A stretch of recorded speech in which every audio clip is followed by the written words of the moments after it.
Are here in the house, and welcome back to another MTG Round Table. A little bit of different setup today. We will actually slightly be slightly more professional, as we got some awesome people joining us today.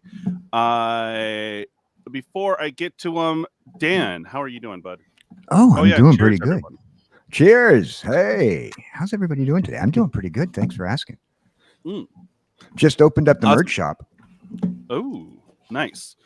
Frank, how goes it? I'm doing pretty great myself. Just a regular busy week for me. Nice. I'm stoked to have you on, as you probably have more questions than I do, as you could possibly afford Cardmill. So I don't know if you've researched it or looked into it. This is not a complete shill sesh, everyone. Just let you know. Yes, we're going to be pushing the product, but we're not completely shilling. But yeah, you can get it for under 500, which is amazing. Hopefully, we'll find out more today. I'm pretty excited to find out more. Aren't you, Frank? I'm very curious. Awesome. And then Jacob, this is our guy. This is the guy that made these awesome tokens. I will go to a full screen here soon, but now we have two different sizes. We have the wallet squirrels, or the wallet version. You can fit a whole set of tokens in your wallet, and it's the size of a credit card. They're a little bit cheaper. And then we have these thick boy metals. Like, I don't know. I can't do the sound right now, but these are thick AF. So these are more expensive, but they are super, super thick and very awesome. And we have a deal when we get to that section, Jacob. We'll talk about it. But let's talk to the man of the hour, Jonathan, founder of Cardmill. How you doing, bud? Yeah, hey everyone, I'm doing great. My 7-year-old is getting ready for bed, so I'm in a guest room. So it looks a little weird. I'm hoping it's not too loud because he's a 7-year-old and likes to make a lot of noise. Coming in pretty clear. Yeah, good. All right. So, unfortunately, I had to run an errand and found out that the bank is taking money for no reason. So that's pretty awesome. As we're running a little tight, so let me go ahead and walk you through. If you could share your video, that would be awesome. And TCG, dude, are you chilling? So, you should see a share option.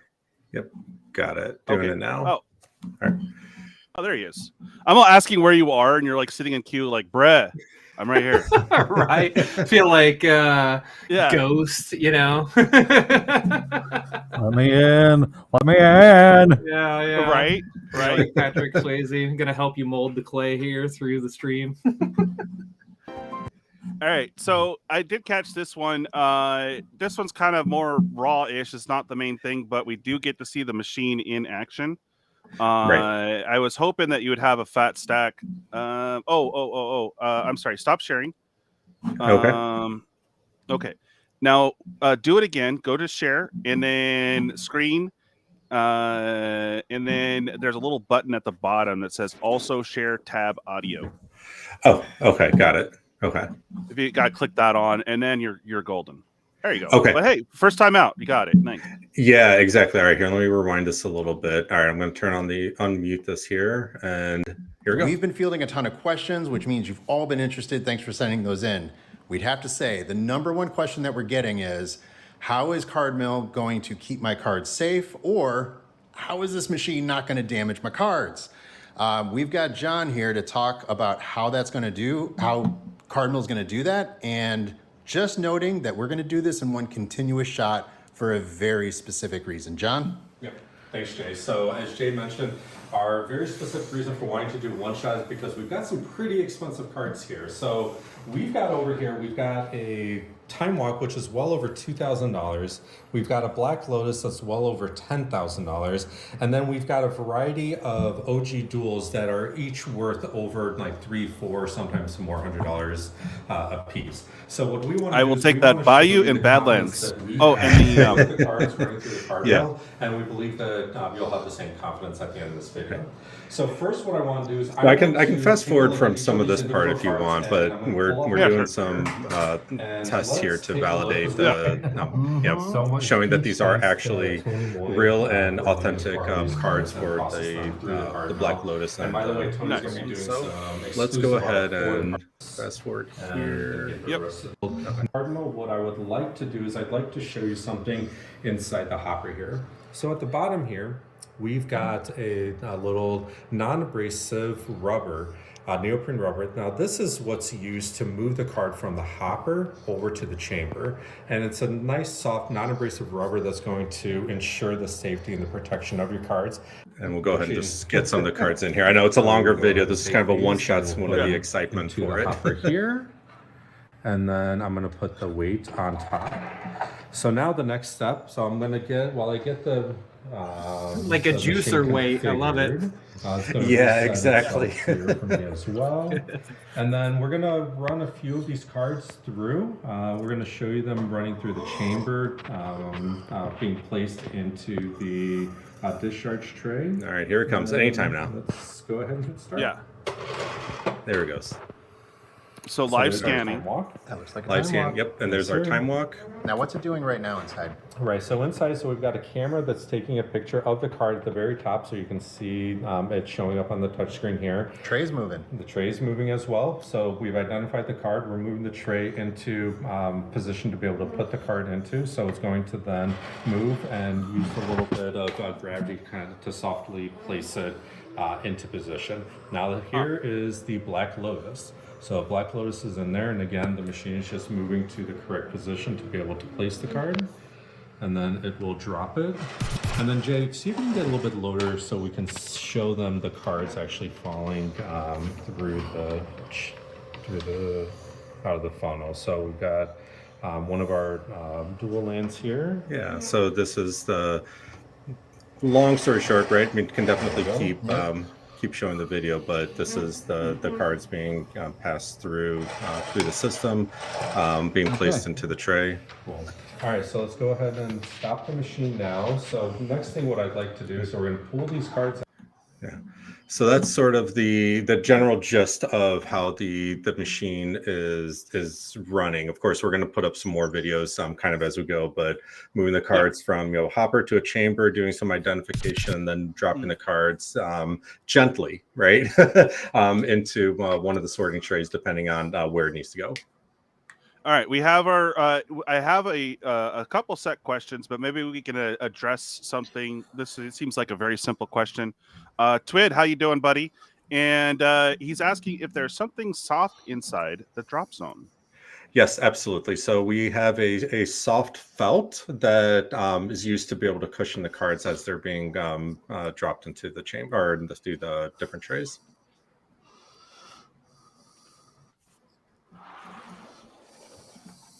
I see Genesis comment there. It says, great method to prove your confidence in the product, but very nerve-wracking to see a Black Lotus moving around inside the machine.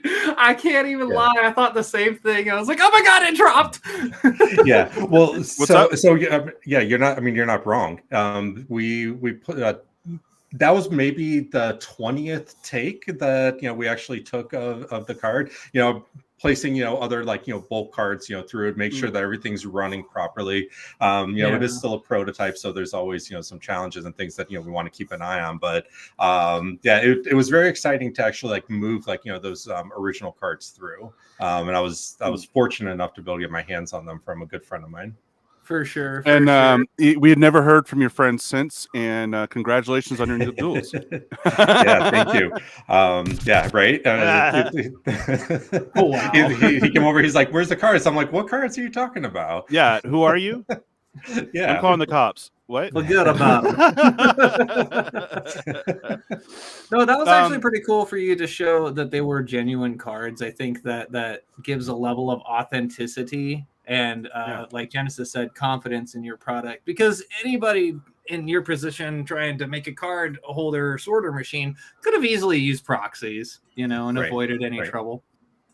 Right, absolutely, but it doesn't feel real and authentic to us, right? The working on Cardmill has been essentially it's been a passion project of mine for over 2 years, and wow. to be able to get it to this point and be able to see it, and I actually have my very first proof of concept. I just so happen to have it on my desk next to me, right? But it's and here, let me show it to you guys real quick. I mean, I'm not going to sit here and drill into everything, but how do I turn? Sorry, I'm just going to turn off my blur Sure, here. it's your first time on here. Any questions? I know. Most Sorry of us about can that. help you. Yeah. No worries. So this is my original proof of concept. Whoa. That when I talked about this on a few streams, right? Making it in cardboard and Lego pieces, Legos Connects, a Raspberry Pi up here, breadboard, camera module, right? I mean, it's totally janky, right? But essentially the cards, would move from a hopper down into a chamber here where the camera then takes a picture and continues the card along. So this, I feel like I'm going to forever cement this into something and have it on some sort of a shelf. But this was my very first. Real quick, Jonathan, I was going to say either A, you're going to keep that forever, or it's going to end up on the realm of Dustmorn. It looks like something straight out of like one of the tools they use to capture ghost or whatever the hell they're doing there. Dude, that is sick. So did that actually work, or that was just your concept? Yeah, well, so it actually worked. It didn't. So this piece didn't have any of the AI recognition and the image recognition software in it. It was really to prove that I could, move a card from, a stack, single card from a stack to a chamber, be able to take a picture of it, and then, be able to do some processing with the picture on a later date. So that was the proof that, I needed to make to really say like, okay, yeah, maybe I can actually make something out of this. Yeah, and Genesis, you kind of just touched base on this. So the tray they fall in, is it soft? Yes, it has felt. Or even if not, no chance of edge or corner dings. Yeah, well, it's a bit so with the soft, so being lined with the felt, and there is a bit of an angle on one side of it. So the front side of it is angled in to be able to help position the cards in, and that's all lined with felt to be able to protect the cards when they fall in. And it's really not that far of a distance for the cards to fall as well. So we tried to make that as close as possible to minimize the amount that it had, ultimately to be able to help protect it from any sort of fall damage or any damage at all. Awesome. So I know we're kind of jumping into the question sections, but I'm like, we're here right now. Might as well hit it if you don't mind. For sure. I got one for you. Can I fire this one out real quick? Let me get Twiddler's question real quick, and then yes. Sure, bro. How good is the unit at scanning newer foils, especially borderless? That's been his biggest challenge. Yeah, so foils are the bane of my existence. So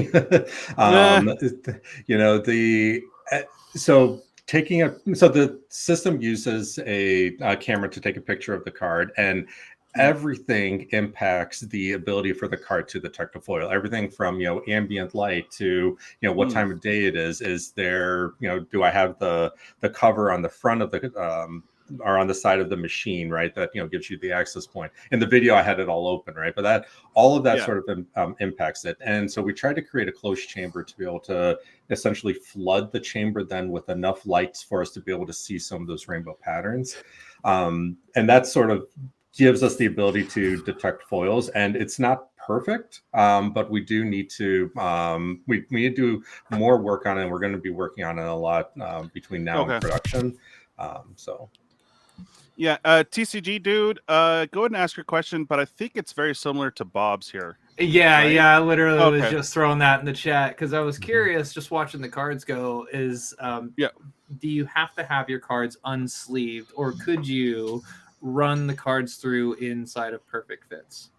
Yep, absolutely. Yeah, so perfect fits fit as well. And I'm going to be making a video of actually just running some perfect fit sleeved cards in there, but I have a whole stack of them and they run through just fine.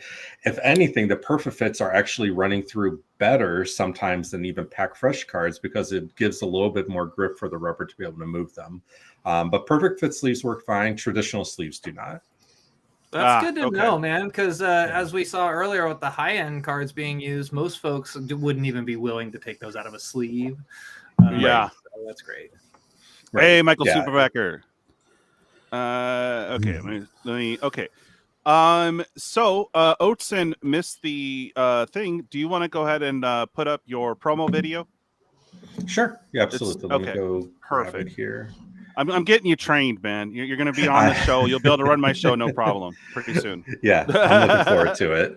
Hell yeah! Oh, all right. thanks. Oh, nope. See, I just want to start it. Yep. Let me go ahead and share this now. Sure. All right. So okay, and then I have to actually click it in. All right, there you go. All right. All right, here's the actual promo. Wow, and, that's a promo video. That's great, bro. Just to let you guys know, we are not sponsored by Cardmill at all. Right. I just wanted to address that. But we are actually sponsored by Jacob today from Treasure Forge. So thank you for sponsoring the episode, sir. And we're going to have some giveaways here soon. So, Jacob, if you can send me either Facebook or Discord a hashtag and a word that you would like to use for the giveaway. And I'll wake up NaughtyBot and we'll get that started. Jacob, you're muted. Sending it over right now. Awesome. All right, cool. Back to Jonathan here. Yeah. I was just about to ask another question. I'm so sorry. I'm not trying to steal. No worries. I actually have a question for one of your backers in from I don't know if you've heard of the group, but they're called RMTGR. I've been with them forever. This is where I find all my where I find a good amount of deals and stuff like that, because they are a primarily a Rudy group, but Rudy didn't give the okay. So they're like, okay, so now we are the rejected MTG rejects. But here's the question coming from Sandy Keo, Keo. Okay, he has a general question. They're about to break 1.5 million. Amazing. That's about 4,000 plus units. Are they set up to support that many units related to getting the unit working on, and what spare parts? I'm working in mechanical production, so this is something I come across after the machines leave the factory. Interesting. Okay. I'm not sure how to. Okay. So what I think they're asking is about like, will we be able to handle? So it feels like there might be two questions here. One is like, can our network handle the volume of machines and users with, as well as can we produce the number of machines that are being purchased? I feel like there might be two questions there. Is that right? Bruh. Let me put it in chat. Maybe you can decipher it a little better than I can. No offense to Sandy. I'm not quite understanding the question. So I'm going to post it here. That way I can show it. Okay, so here's the question. General question related to support. Okay, so can you handle 4,000 plus units? I guess is the first question. Yeah. Okay. Yeah, no problem. And then the second I'm excited for that. Yeah. Yeah. Are they set up to support that many units related to getting the unit working? And it cut me off. Dude. Break. Okay, give me a second. Ugh. Stupid copy and paste. Okay. Okay, so we got... So, yeah, support that many units, which we answered. And then I think this is the rest. Hopefully it will work. There we go. Bray, stop it. Okay. Comes across kind of like if they're asking if there's going to be any form of customer service. Right. Yeah, that's what I'm thinking as well, from the related to getting the unit working and what's for parts. Okay, so yeah, so we have Cardmill is not just one person. Cardmill is there's a team of us, from software engineers to hardware engineers, graphic designers, everyone that's coming together to really create the product that we have today.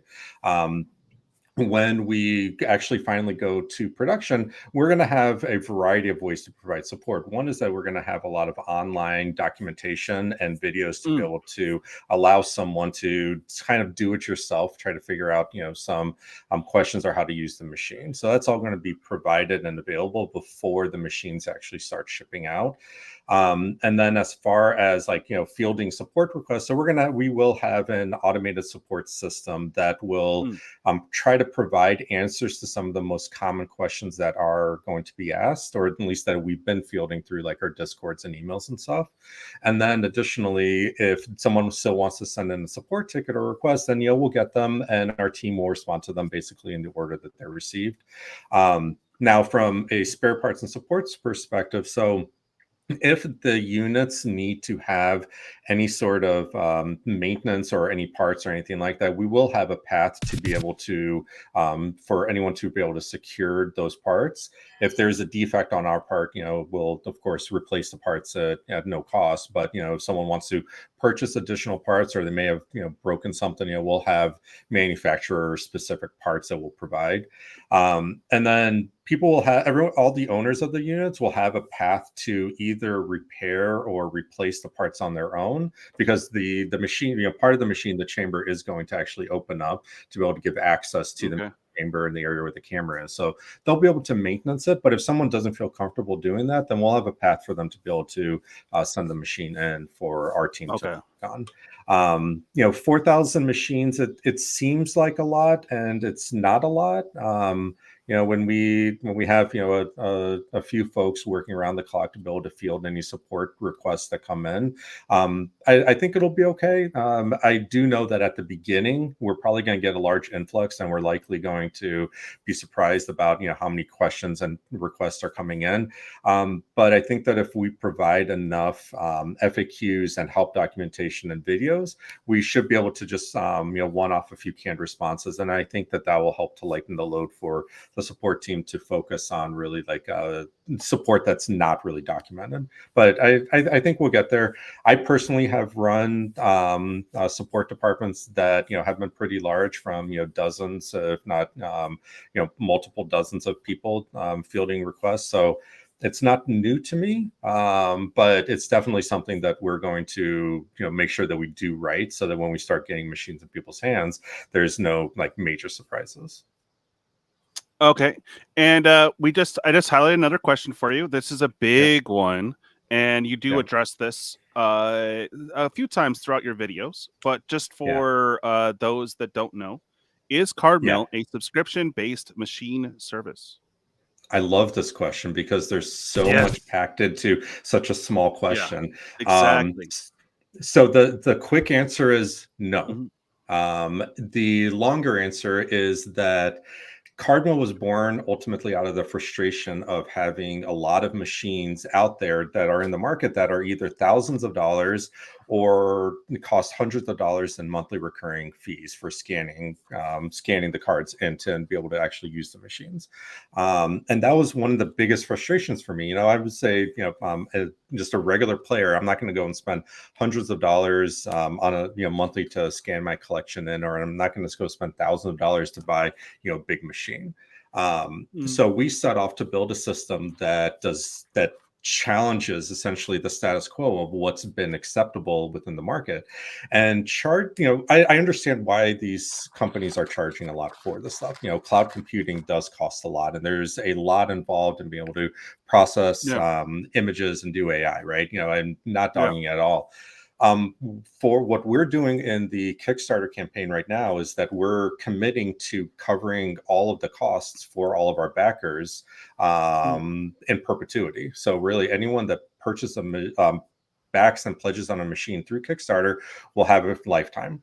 We're also hoping to extend that same support to everyone post Kickstarter, but we still are trying to figure some of that out, and we don't yet know what the volume of some of the interaction and the usage and the scanning is going to look like. So we're not committing to post Kickstarter purchases, but everyone that buys it during Kickstarter and through the late backing period, right, until we close everything off and we're starting our first production order, anyone that secures it then is going to have free access to scans and updates in perpetuity. If we add a new TCG, they'll gain access to it just like everyone else, and no recurring costs. That is sick. So basically, the short answer is no. Yeah. No charge. Right. So I guess I have a question on that similar line. So a lot of people, they like to have their inventory online through, say, like Moxfield, through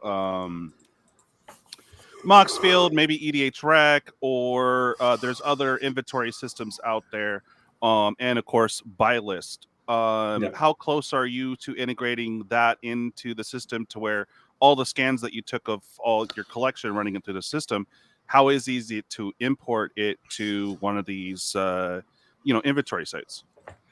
Yeah, so it'll be very easy. So there, for day one, we will have access to be able to export everyone's scan data, any cards that they've scanned into our system. They'll be able to export it into a CSV file that will have formatted for some of the major players, some of the major systems, and they'll be able to then just import that directly into whatever platform they're using. So that's all going to be available for day one for everyone. Now, obviously, it's not going to be, we're not going to support every single platform out there, right? But like Moxfield, Architect, Deckbox, TCG Player, those are some of the the main ones that we'll be supporting. And if there's others that people want, just let us know. But there will also just be a default generic export that someone can then manipulate based off whatever platform they're using. So it depends on which platform it is, but so they'll be able to download them and import them into whatever tool they want. Okay. Yes, I just posted a link for everyone. I hope that one works. Let me confirm. Yep. Perfect. Yeah, this takes you right in. This is okay. Yeah, just do a little bit of scrolling because it shows the total up there, over almost at 1.5 mil, dude. Congratulations. Yes, sir. Thank you so much. Yeah, it's been a wild ride. Oh, I bet. So there you go, guys. There is the Kickstarter there. Now, my question is, I think you might actually have a buyer here with Twid, so I'm trying to address any of his questions real quick before I get to a sale. Yeah, so Michael Superbacker, a little known fact, he is a internet celebrity. So he backed a project that didn't come to fruition, but he was on their butt for almost 2 years. So he got a lot of recognition, and he's saying that he loves Kickstarter. Yeah. He found it. Okay. Let's see here. What was I going to ask you? Oh, yes. Post Kickstarter, what is, let's just say, the bare basic Bones device? What is it going to retail for? So I'm still trying to figure some of that out, but I think that we're targeting probably around $600 for direct sales from the website for the machine. Okay. And we're hoping at the same time that with that we should be able to still do the no cost, no fees for everyone. But yeah, that's what we're looking at. Okay, because currently you have a base system in there that you can get for $350. Which is the bare bones unit, which is amazing. 400. So right now through Kickstarter, you can get it for under 500, depending on your backing level, which is huge thing. But the fact that you have it under 1,000, I've been saying under 5, but I wanted to make sure that I was correct in saying that, which I'm not. So that's fine. But even at 600, something that can whip through your collection at a reasonable time is pretty amazing. So you can do what, 300 at once, and then you can get an extended hopper to do 800. Correct. Yeah. Well, and the thing is, and I feel like some of my marketing around this isn't doing very well. I'm a software developer. I'm not a marketer, but so the hopper holds 300 cards. Hey, the extended hopper holds an additional 500, right? So you can stage up to 800 cards at a time.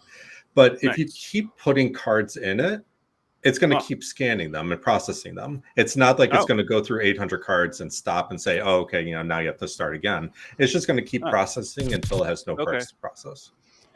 Nice. Oh, hey, Bob wants a signed card with each Kickstarter purchase. Oh, that'd be cool. Maybe I can ask one of our artists. Yeah. Yeah, Dan says 2. Hey, I'll take one. I'll take one as well, just for the collectible. Yeah. Yes. That'd be cool. Okay. So, was there anything else that you wanted to talk about on the unit? And then maybe we could field some more questions. We just started off with the question section, so you didn't really get to do your whole spiel necessarily. No, that's okay. I mean, I feel like I've kind of done it. I've mentioned how the whole desire and the goal of creating Cardmill was born out of the frustration of how other people or other companies are monetizing the space a lot. And I'm hoping that with what we do at Cardmill that we change the space. I don't expect that we're the only people. Well, I hope that we're not the only people that start offering lower cost solutions for everyday players and collectors, for breakers, for stores, right? I want to see the industry change, and I want to see it make sense for everyone and not just the big players. Right. It's not just rich people that get to organize their cards. The rest of us can too. I know, exactly. I've got boxes and boxes of cards that, I still haven't sorted everything. It's, what about us? Yeah. Yeah, no, it's amazing. So can you give us a rough estimate? I know that you had the unit, but had to send it off for testing and whatnot. What is the rough size? Like, let's just say a standard 36 count Magic box. How many of those would constitute like the size? Just so people kind of have a rough idea and people know booster boxes. So I just figured that as the kind of shape and So it's maybe about 3 or 4 of them stacked on top of each other. The bases, roughly, now all of this is subject to change, right? Because we're finalizing our manufacturing plans and everything. But it's about 8.5 inches by 8.5 inches deep by 11 inches wide, and about 12 inches tall. And then when the tray is fully extended, it extends to about 17 inches in total from edge to edge. So it's as far as tall, it's maybe about 3 to 4 booster boxes tall, and then roughly about 1 to 1.25 wide. Oh, so it's like really small. It's like it's pretty small. Think of like a large label printer. It's smaller than a printer. I have a question about your card sorter real quick. Is it like so is it only like standard Magic size with the round edges, or can you like throw baseball cards through there? Because looking at I'm a card guy on all sorts. I got my baseball cards, I got my I started collecting local TCG. I have my One Piece cards and a limited selection of the Magic stuff. Can you sort other brands, other cards, or are you just like going Magic? No, so we started off just with Magic, but we've expanded to about 6 different TCGs right now, and we've got about 10 more that are coming down the pipeline. Sports cards are coming in. We're hoping to support sports cards in 2026. But today, out of the box, like right now, we can support Magic the Gathering, Pokemon, Yu-Gi-Oh, Flesh and Blood, Lorcana, and Star Wars Unlimited. And then we just put a poll out the other day to try to gauge the community's interest in other TCGs. Right now, One Piece is at the top of the list. I have a lot of people that are asking about, Digimon and Sorcery and a few others. So, but yeah, we're going to have we're trying to target all of them, but for day one confirmed right now is those 6 that I mentioned, and then we're just going to keep implementing new TCGs as we go. I'm going to be honest with you. I'm going to be honest with you. You can leave out the Lorcana stuff. Nobody cares about Lorcana. Yeah, except for Bob. Bob's be like, wait a minute. No, Bob says something here. Yeah, I love it when you hate on my game. Right. Bob says I'm not poor. He loves to organize by hand, but he might just Kickstarter just cause. I mean, will you also be? Will it also have the ability to go through? Because as it's like a smart sorter, obviously. So will it be able to go through more when you go through the? Are you going to allow for vintage cards as well, or just newer cards? Because, like, say for example, I have a lot of my cards. Like, once you get like more cards together for trading cards, comic book cards, baseball cards, like a lot of my cards are like circa 1980s, circa 1990s. Okay. For a lot of stuff. So we're focusing first on imprint games. So if it's still part of an imprint game, then yeah, absolutely, we should be able to support it. Post, as we go, we'll start looking at games that are kind of out of print, or possibly even giving users the ability to side load different TCGs, because that's one of the requests that we've been getting a lot, is people wanting to load their own trading card games for some of these out of print games as well. We don't have that all figured out yet. I tell you, I've got a really, really long list of feature requests and people that are wanting to have all this stuff added to the system, but we're trying to rein it in and focus on what we've committed to for day one and make sure that we do that right. And then we're going to keep going as we go. Yeah, it looks like it's going to be an investment he corrected himself, make. Dude, if I could, I would, man. This is I like the size, because you're looking at, like, here's my desk, here's a couple cards, we're looking at about yay big. So I can literally fit this on my thing behind me, and then I mean, I could run, like, while I'm doing a show, I could probably run through some of my bulk, like, instead of what I'm doing here, and get it organized, because I'm going. Oh, that was a question too. Can you set up by tribe or tribal, or they call it typal now, by tribe? So you you had said by creature type, or by like you could scan by creature, right? But that's right. Yeah, we can scan by creature, but not by the subtypes. At least not not yet. But that's something that we can support. We have all that information, right? We would just have to tell the machine to do it, and that can be I'm going to say a quick software update, but I mean, there's a little more that goes into it. But yeah, so we can absolutely do that, but we don't. Not today, not yet. Yeah, and Oatson had a good question for you. Let me blow you up again here. How good of a condition do the cards need to be? It doesn't matter. Actually, ironically enough, the cards that are more worn down, they move quicker and faster because there's more to grab onto. Some of the newer, pack fresh cards, we've been tweaking the machine to ensure that we're safe on them and still moving them properly. But any cards from any condition can be processed through the machine. Obviously, a card that's better condition is going to be easier, more easily identified to be the correct card it is than something that has big crease down the middle of some big unique identifier in it. But all the cards are working just fine. The Black Lotus is very heavily loved. And then of course other cards. I've been playing around a lot with pack fresh cards lately, and they've been processing just fine. He loves the support that you're going to continue to support, especially the backers for lifetime. Michael Subacker's a little late, so he says, does the card have to be sleeve free or in a sleeve, in a plastic hard sleeve? We did address this a little bit earlier. Perfect fits, cool. Regular cards, no. Like regular sleeves, no. But correct. Definitely not. It's not set up for hard cards. Or that's hard correct. Plastic. Yeah. Okay. Yeah. I don't mean to answer for you, but it was like we kind of addressed it. Yeah.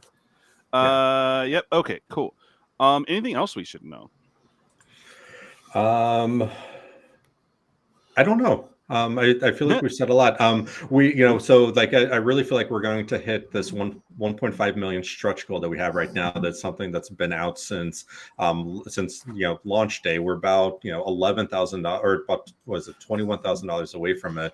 We're going to offer a Ghost Edition version that's a fully semi-transparent casing on the entire machine, so that you can really see everything that's happening, everything from the gears moving on the back to the cards moving from the hopper into the tray. So all that's going to be offered as soon as we hit the that stretch goal. It'll be a little bit of a premium, but it's still, I think we're going to hit that probably tomorrow.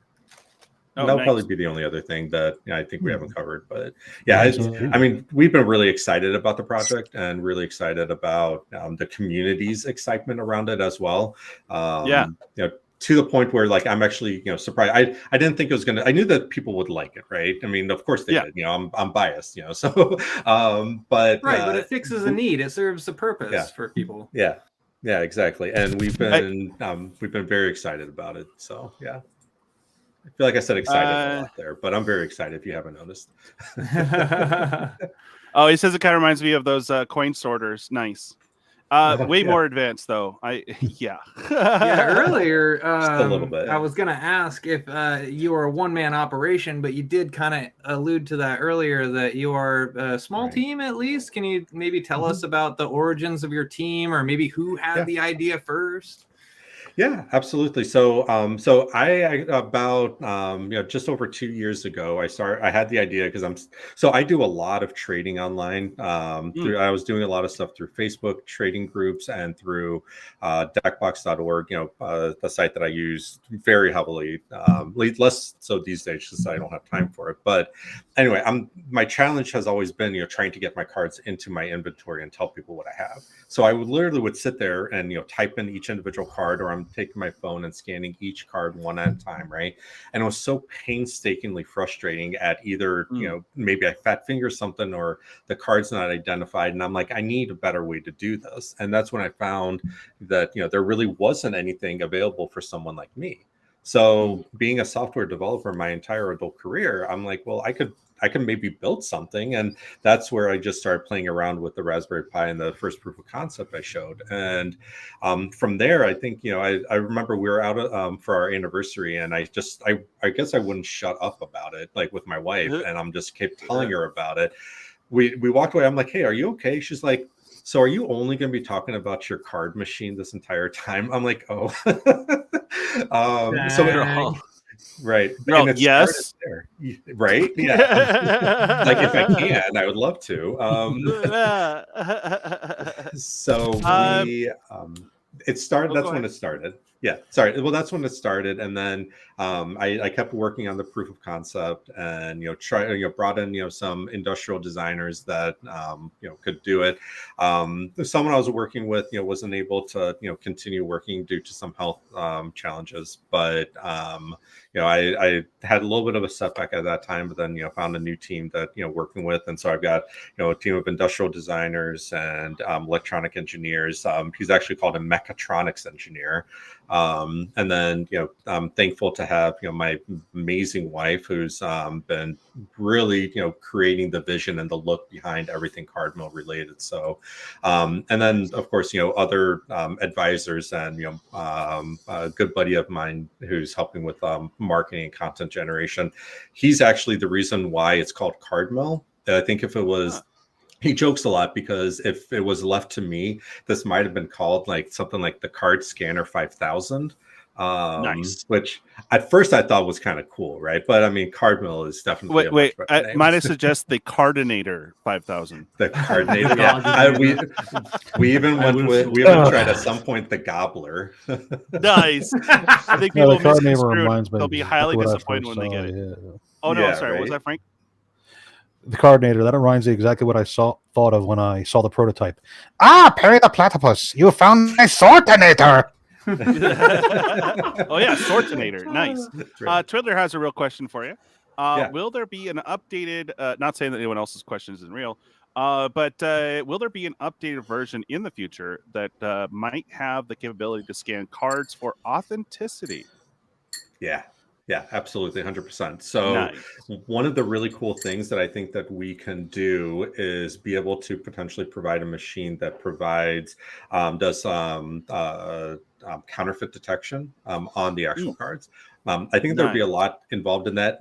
We may be able to do some of that with our current machine, but it's going to take a lot of programming and testing before we can confirm that. But yeah, I think that authenticity, counterfeit detection is really somewhere that we'd probably want to look into on our roadmap. Nice. Yeah, I definitely see that as a roadmap stretch goal thing, because like I'm not trying to tell anyone else how to live their life or anything, but I personally wouldn't put my trust in a machine for Oh. authenticity. I'd just like eye loop it or, do home field Right. tests kind of thing.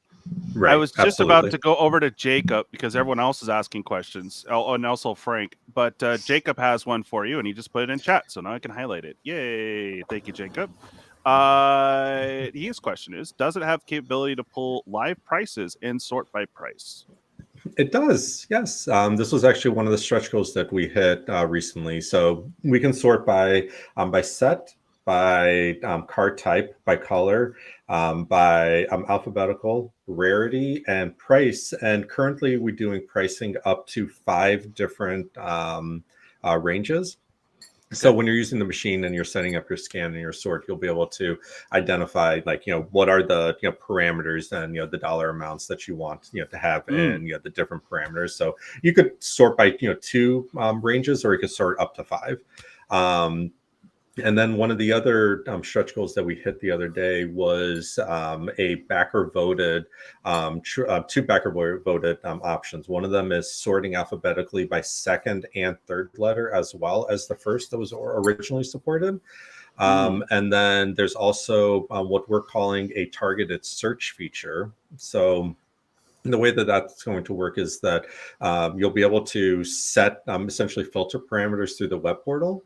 And then if you're doing a scan and one of those and a card that you're scanning matches one of those filters, then we can do something different with it, right? Instead of dropping it into the main set. So this might be good for someone who's doing bulk and they're like, hey, I want to know if there's a card that's more than, I don't know, $5 in this bulk that I'm sorting, right? Now you could do that when you're sorting by price, but what if you're like, okay, I want to alphabetize this stuff and then I want to be notified when this happens. Or I'm doing by set or type, and then I want to be notified when this happens. And then we're still figuring out some of the details around that and how exactly we're going to be able to support it within the sorting trays, because they are limited in size to some degree. But we're going to keep working through that. But that's kind of the main gist of it. But answer your question, yes, live pricing, sort by price is supported. And what are you currently, or what is the standard, or is it like TCG player? Are you going off Moxfield, off of? It's TCG player. Yeah, TCG player. But then also in I do want to make this caveat because it's TCG player and it's the because we're not doing any condition identification on the card, so we are assuming a near mint condition on any of the cards to be able to pull that price. Okay, gotcha. That's one of the limitations with having a single camera. But I got you. And then Twiddler's asking as a joke, but it is a good question. Will backers get free upgrades? Maybe. That's fair. Well, we're doing a lot. So we're doing a lot of cool. So I feel like I can answer that in 2 ways, right? So we're doing a lot of cool stuff with some of the artists, and so there may be, and I can either confirm nor deny, but there may be some cool art inclusion that we might include for all the backers, like as something physical. But then upgrades for the actual Cardmill, right? So post Kickstarter, any updates and upgrades to the system, most of them will most likely be free and included for everyone. There may be some premium features that we release that may require some sort of a cost or a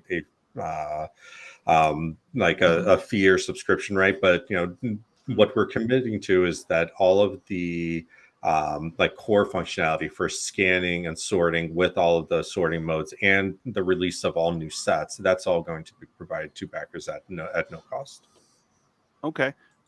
We got a lot of questions today. This is awesome, guys. Jacob, who's remaining silent, he could ask in here if you want, but that's cool. Jacob is here. He is saying, what happens when you have a card that falls outside of sorting parameters? Oh, great question. So each of the trays, so we have an alphabetical tray, so an alphabetical sorting tray, and then we have a set type color tray. So the alphabetical tray, it actually has 27 slots, So it has A to Z. So there's your 26, and then there's the error slot or the overflow, right? So if it doesn't know where to put the card, it'll kind of put it into that last slot. Same with the 13 card slot. So one of the slots will be dedicated to anything that falls outside of those sort parameters, and it'll just put it into that final slot. Nice. Nice. All right. Frank, if you have a question burning, please go ahead and ask. Twiddler has another one. I have 2 questions actually. Oh, okay. Let's address Twiddler's and then let's get yours since you haven't been asking. Yeah. Twiddler's asking, how does the machine deal with full slots when there are other slots in the tray that are not full? Yeah, so it depends on what your sorting parameter is. So I'll take the alphabetical sorting because I feel like that's probably the easiest one to explain. So as we all know, in Magic the Gathering, there is an overabundance of cards that begin with the letter S, right? And maybe not so many that begin with the letter Q. So first, we are going to be exploring a way to improve the alphabetical sorting slot to give more or give less space to some of the cards or letters that don't have as many predominance of cards. But back to the question, if the slot is full, so the machine will keep working until it can't. Right. So it'll keep trying to fill the slots in the machine until it has nowhere to put the card that it's trying to do something with. And when that happens, it's going to stop and prompt you and let you know, like, hey, you need to do something with this card or do something, or I'm sorry, not the card. You do something with the tray, which is usually just emptying out the tray. And then you can just continue your sorting from there. But if the slot is full, it will stop and say, okay, hey, I need you to do something with this. Okay. And go ahead, Frank. All right. So question number 1, with the current test models you have right now, what is the average turnaround time for the basic amount of cards? I believe it was 300. Yeah. So for the 300 cards, it takes about 1 hour to process the 300 cards. Now we're actually going to change, and I don't want to scare anyone, right? Because 300, it's too slow right now. So when we built the prototype, we built it thinking that we needed a very precise placement and movement of the sled. So we introduced a gear system that's very similar to what they use in 3D printers. Because as you know, a 3D printer, as it's moving up and down to be able to print, it has to be very precise in where it's landing, right? So we thought that we needed that precision, but the side effect of that is that it moved the tray very slow. And that's really what we're waiting on the most throughout the entire processing and sorting. So we are changing that because we don't need that level of precision. And we discovered that as we started using the machine more and more and more. But we're changing it to be more of a gear and pulley system. So it's going to be a lot faster, and we're targeting around 30 to 40 minutes to be able to process a 300 card hopper. Okay. Nice. Yeah. So about not a full half, but close to it. Understandable. Yeah.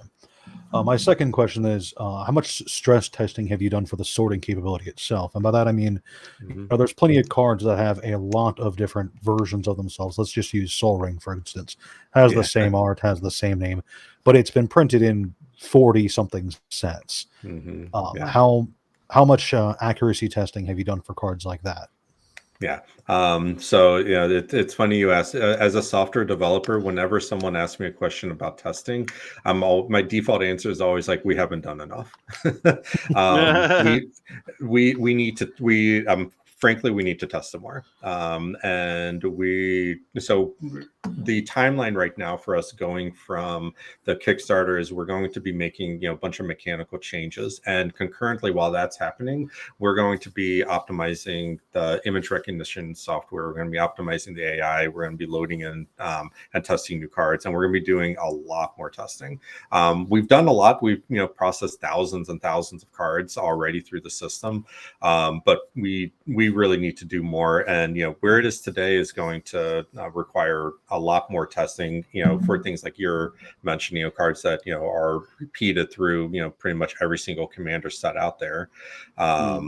So yeah, that's my answer. We need to do a lot more testing.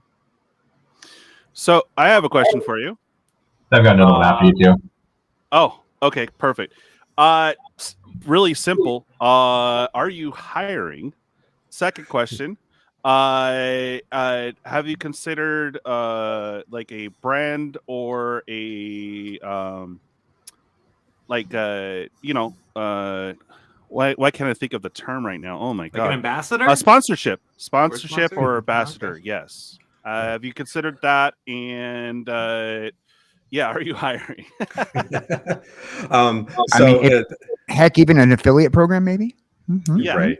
Yeah. Right. Definitely. Yeah. So we have definitely been asked about, an affiliate program. And, at one point we were going to try to introduce something like kind of through the Kickstarter, but we couldn't get clarity on whether Kickstarter frowned upon doing that.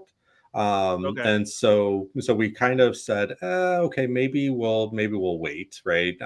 We didn't want to get into any trouble with Kickstarter. This is our first one, right? But we do want to create like an affiliate program after the Kickstarter. We've definitely have worked with a lot of streamers, and I've been on a lot of interviews, trying to work out, giving some sort of referral links as well to be able to track purchases. So I think that there's definitely opportunity there. I don't know what that looks like, to be honest with you, but definitely something I'm open to discussing. Like if you guys are more familiar with how some of that stuff works, definitely open to getting your feedback and input. Now, are we hiring? We are not yet, but I imagine that we're going to have to, especially as we get into towards the end of the year and into the new year. Look at Michael Superbacker. Thank you, Michael. Already super backing you, bro. Nice.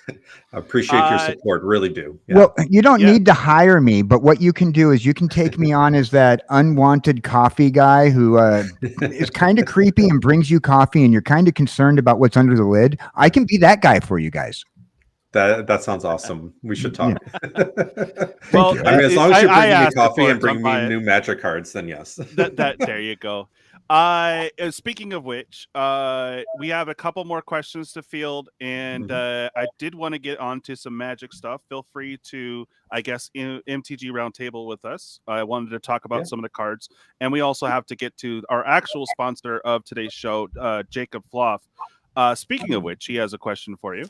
What happens when you have a card that falls outside of sorting parameters? We think we addressed that one. I'm sorry. Yeah, I have a different one than that. Okay. How does the machine deal with full? Okay, we addressed that. We addressed that too. I didn't actually put it in the chat. Sorry. No worries. No worries. What is the capacity of the sorting trays? Because I'm already thinking through. I like efficiency. I'm thinking, what can I 3D print to extend the hopper? And also in that same vein, what kind of stress tests have been done as far as like overheating for prolonged running periods? Yeah. So I'll address the overheating part first, because that's an easy one. So I'm literally like, as I've been when I've been working on doing a lot of testing this week, I would just have the machine next to me and it's running for hours, right? And heat hasn't been an issue. So like we've been running it nonstop for hours without any challenges and without any overheating. There's not a ton of moving parts that are mechanical in it. There's a couple motors that they move a little bit and then they stop for a while. So there's a period of time that they can cool off as they're running. So overheating, not a problem. But again, I mean, if you ask, are we going to do more testing on overheating? Yes. And, we'll make sure that we conform to any rules and regulations around consumer electronics, that are put out, in the United States. So that's all going to be part of some of our testing that we're going to do. And then, and of course, I thought it was a simple question. I dove too far into the weeds and I forgot what your other question was. I'm sorry. Yeah, the other piece was I'm already thinking how I can 3D print an extended hopper. What's the capacity on the sorting tray, and how quickly would that fill up?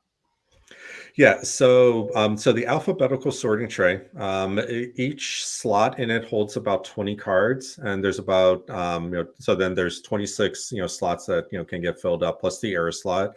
So that comes out to what about 460 or so cards, 440 to 460 cards. The 13 slot tray holds 45 cards per slot. And surprisingly enough, when you introduce more dividers and more slots, it takes out a lot of cards that you can actually fill into the machine, or I'm sorry, into the individual trays, because we can't put the cards, butted up next to each other and fill the entire slot in the bin. There has to be a little bit of wiggle room because they're sitting on a bit of an angle and we don't want to damage the cards. But so that holds about 45 cards across the 12 to 13 slots. So then that comes out to about 540 or so. And like I said, if at any time it stops, or like if it gets full and it needs to put a card somewhere that it can't, the machine will stop and ask you to empty the tray out. We've seen some people also buying additional trays where they can process the machine. It gets full, they take that tray out, put an empty tray in while they're putting the other cards away. Awesome. Well, I do want to talk to you for sure. I can definitely help out with music and marketing and some other things, and I'm pretty much stuck home on workers' comp, so I need something to do. Okay. Great, Would love to talk to you later on that. Okay. Of course. So I didn't mean to dump too much info on you, but anyways, would you mind roundtabling us with us real quick? We just have a few I'd love to. spoilers to get through. All right, cool. Yeah. So you get the full experience with us. And then Gentlemen, thank you for having me. Of course, yeah. This has been great so far. Oh hell yeah, Frank! I know you probably have to get going. Thank you guys so much for having me. I hope you guys all have a great time. I will see you hopefully next week. Ciao. Yeah, have a good one, buddy. Frank. Thanks All for right, your Frank. videos, Frank. Love watching them. Peace. Hell yeah. Later, Uncle Frank. Okay. So now I need to get into my thingamajig here. Give me a second. So I love it. Spider-Man's not even out, and we already have even more spoilers for Airbender. So good times. Some of them are super good, and it feels like they're putting more effort into this set than they did the Spider-Man set. So that's a little concerning. But let's see. Where did you go? There's so much magic. Oh, I know, man, and it's been nonstop. I mean, even so if you're much rich, magic, you might need a card sorting tray for it. Exactly. I like where your head's at. That's right. Okay, let me get this shared here. All right, so we'll just go through some cards real quick, get a quick thing, and then we got to get over to Jacob here. Again, thank you for sponsoring the episode, sir, and the giveaway. So let me get over here. We'll share some cards real quick and get to some token business. So, all right, can you guys see this okay? Okay, cool. So they just put out a, I guess, kind of like a beginner set as well. So here we have Airbender Master, 4 and a white for a 4/4. When it enters, airbend another target creature, so you get to exile it. While it's exiled, its owner may cast it for 2 rather than its mana cost. Oh, interesting. So you can exile another target creature and then bring it back for 2. So kind of a slow flicker, but it works. Mm-hmm. Whenever one or more creatures you control leave the battlefield without dying, you get an experience counter. Okay, so every time you do that, which is once, you get an experience counter. At the beginning of your upkeep, create a 1/1 white ally creature token for each experience counter you have. So you're getting at least 1/1 every turn. That's interesting. Anything to say on that, guys? It's like a pseudo adventure. Yeah, exactly. It's interesting. Yeah. Oh, what was Bob saying? WotC has a sorter like that, except they use it for currency. Yeah. Exactly. Yes, hi Dave. How you doing, buddy? Yeah, we have the founder of Cardmill here, as I was telling you quickly in the chat. So he's on fielding any questions for the new sorter that is in production, and you have a goal of actually sending units out in December, right? We do, yeah. It's definitely going to be a tall order, and we're going to keep working on it. But we did have a little bit of setback on manufacturing recently that we're currently trying to work through.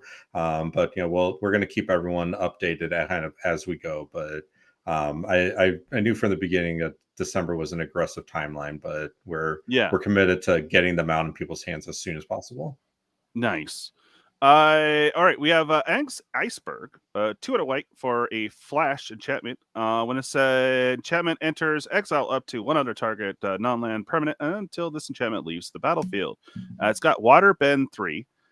Sacrifice this enchantment. If you do, scry 2, and then while paying a water bend cost, you can tap your artifacts and creatures to help pays for 1 colorless each. So there you go. Interesting.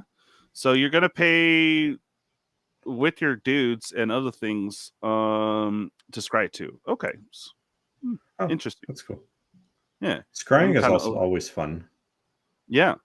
We got Aang's Journey 2, and they're bringing back lessons. They did mention that there's not going to be any creatures or anything like that is doing the lessons like we had in Strixhaven. But they are lesson cards, so any of those cards can help you out for sure. But kicker 2, so you can pay a total of 4. Search your library for a basic land card. If the spell's kicked, instead you can go for a land and shrine. Reveal those cards, put them into your hand, and then shuffle, and you gain 2 life. Pretty nice. Right out the bat, it allows for ramping for every deck, so that's a real important thing. And then if you are playing a shrine deck, you could pay 4, get your basic and a shrine at the same time. So pretty cool. This will be a staple for your shrine decks for sure. Mm-hmm. Oh, yeah. Oatson said, and we're going back to Strixhaven next year. Nice. Winter is coming. That's right. Yeah, I'm a fan of the lessons making a return. Strixhaven obviously debuted that card type, and it hasn't really been revisited outside of like secret layers and other stuff. So good on WotC for leaning into a mechanic there. Yeah. All right, and then the other big thing is shrines and allies. So maybe if you get Homie's card sorter, you can get all your when he gets there. You can get all your allies organized and ready to go because they should be jumping up in price soon. Appa, Steadfast Guardian, 2 and 2 white for a 3/4. Bummed it's not an ox, damn it. It's a bison. I don't think they correlate. But it does have flash and flying. When Appa enters, airbend any number of other target non-land permanents you have. Again, this is where you exile them, and you can pay 2 to put them back in. Does it say at... Okay, it doesn't say at sorcery or instant speed, so that's something I hope we can address. When you cast a spell from exile, create a 1/1 white ally creature token. Okay, so you can have a whole deck of slow flickerers that you paid 2 for, but still, if you got a lot of ETB stuff, it'd be pretty gnarly. Any comments on this, guys? It looks fun, like a good build around. Mm-hmm. I'm just bummed it's not an ox. That's all. I feel like there's some good utility with dodging wraths. With what? With dodging wraths. Dodging right, wrath? because it's a flash speed. You can bring it in when somebody casts a wrath to board wipe you and save your board. Yeah. Minter is coming. That's right, Brian. Good to see you, bud. Hello again. You had to walk the dog. Okay. Perfect. All right, and okay, so they are bringing out the easel again for this set. It looks like there's 2 there. Can't see the cards at all, but the easel set is coming. Great. This is the big card they're showing. Of course, this is with the Galaxy foil, all sparkly and chrome. It is a red, green, white, and blue for 4/4 for Avatar Ung. Flying and it's Aang. You said Ung. Oh, my Ang. bad. You said Ang. ung. Ung is something else. Oh, okay, got it. It's ang. It's ang. Hang it, Bobby. Okay, sorry. Okay, so you have Firebending 2, which I think you have another card that will show us what Firebending is. Whenever you Water Bend, Earth Bend, Firebend, or Airbend, draw a card. Then if you're done all 4 this turn, transform him. And I don't think I have...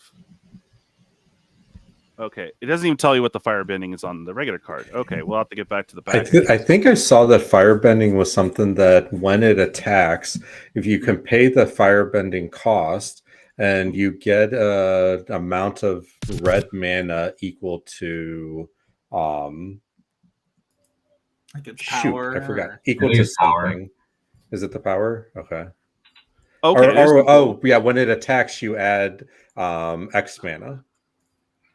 Oh, maybe it's two red. Yeah, that you don't lose until end of combat.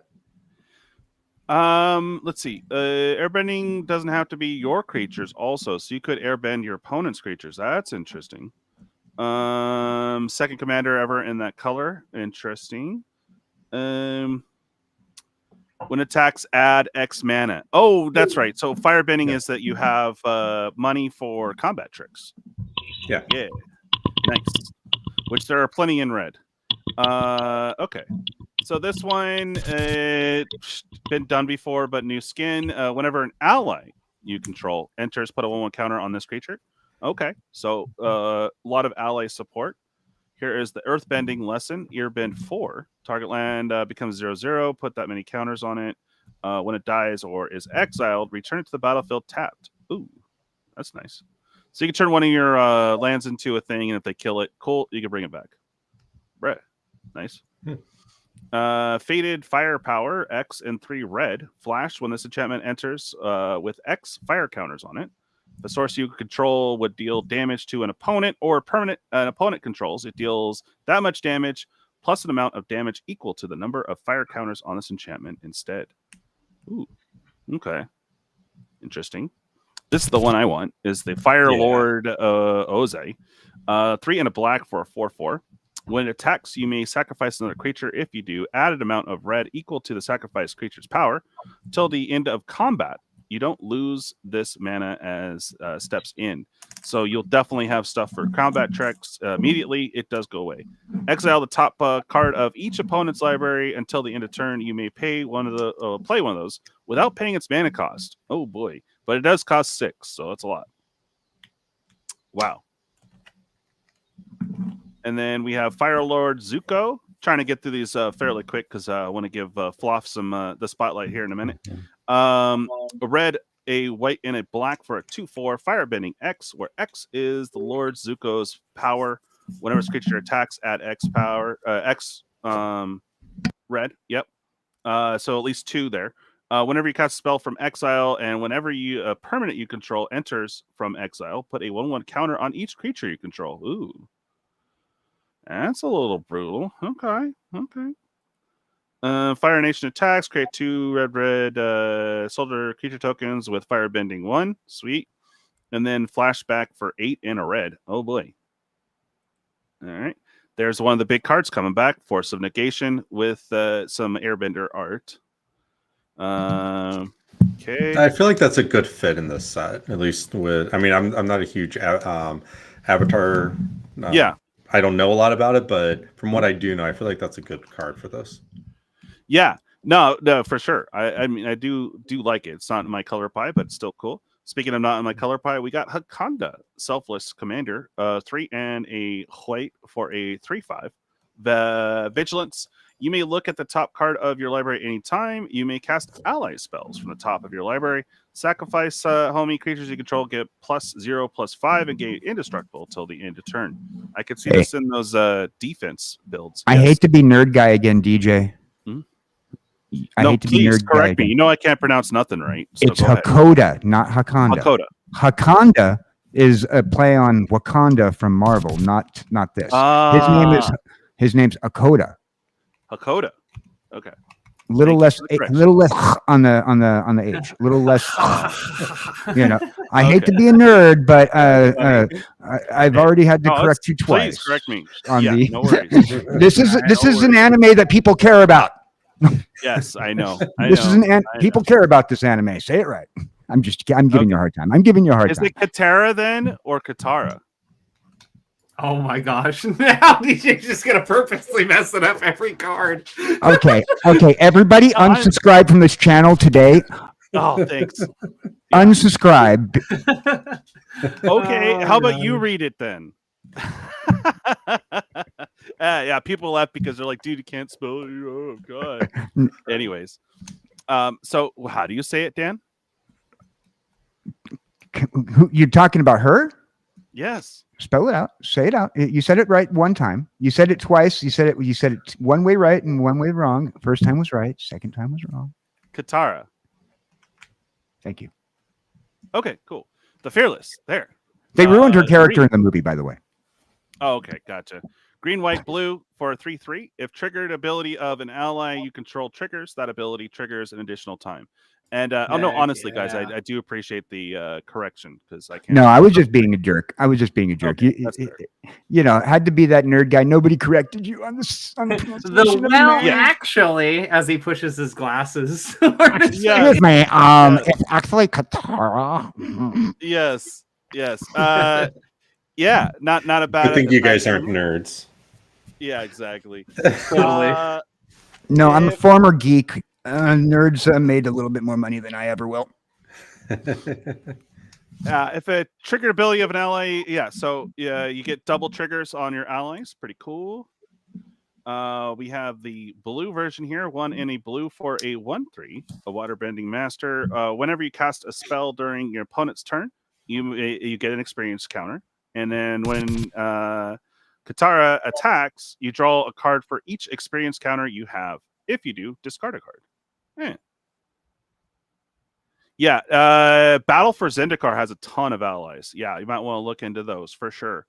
Another Katara, Water Tribe's Hope, 2 a white and 2 blue for a 3/3 Vigi.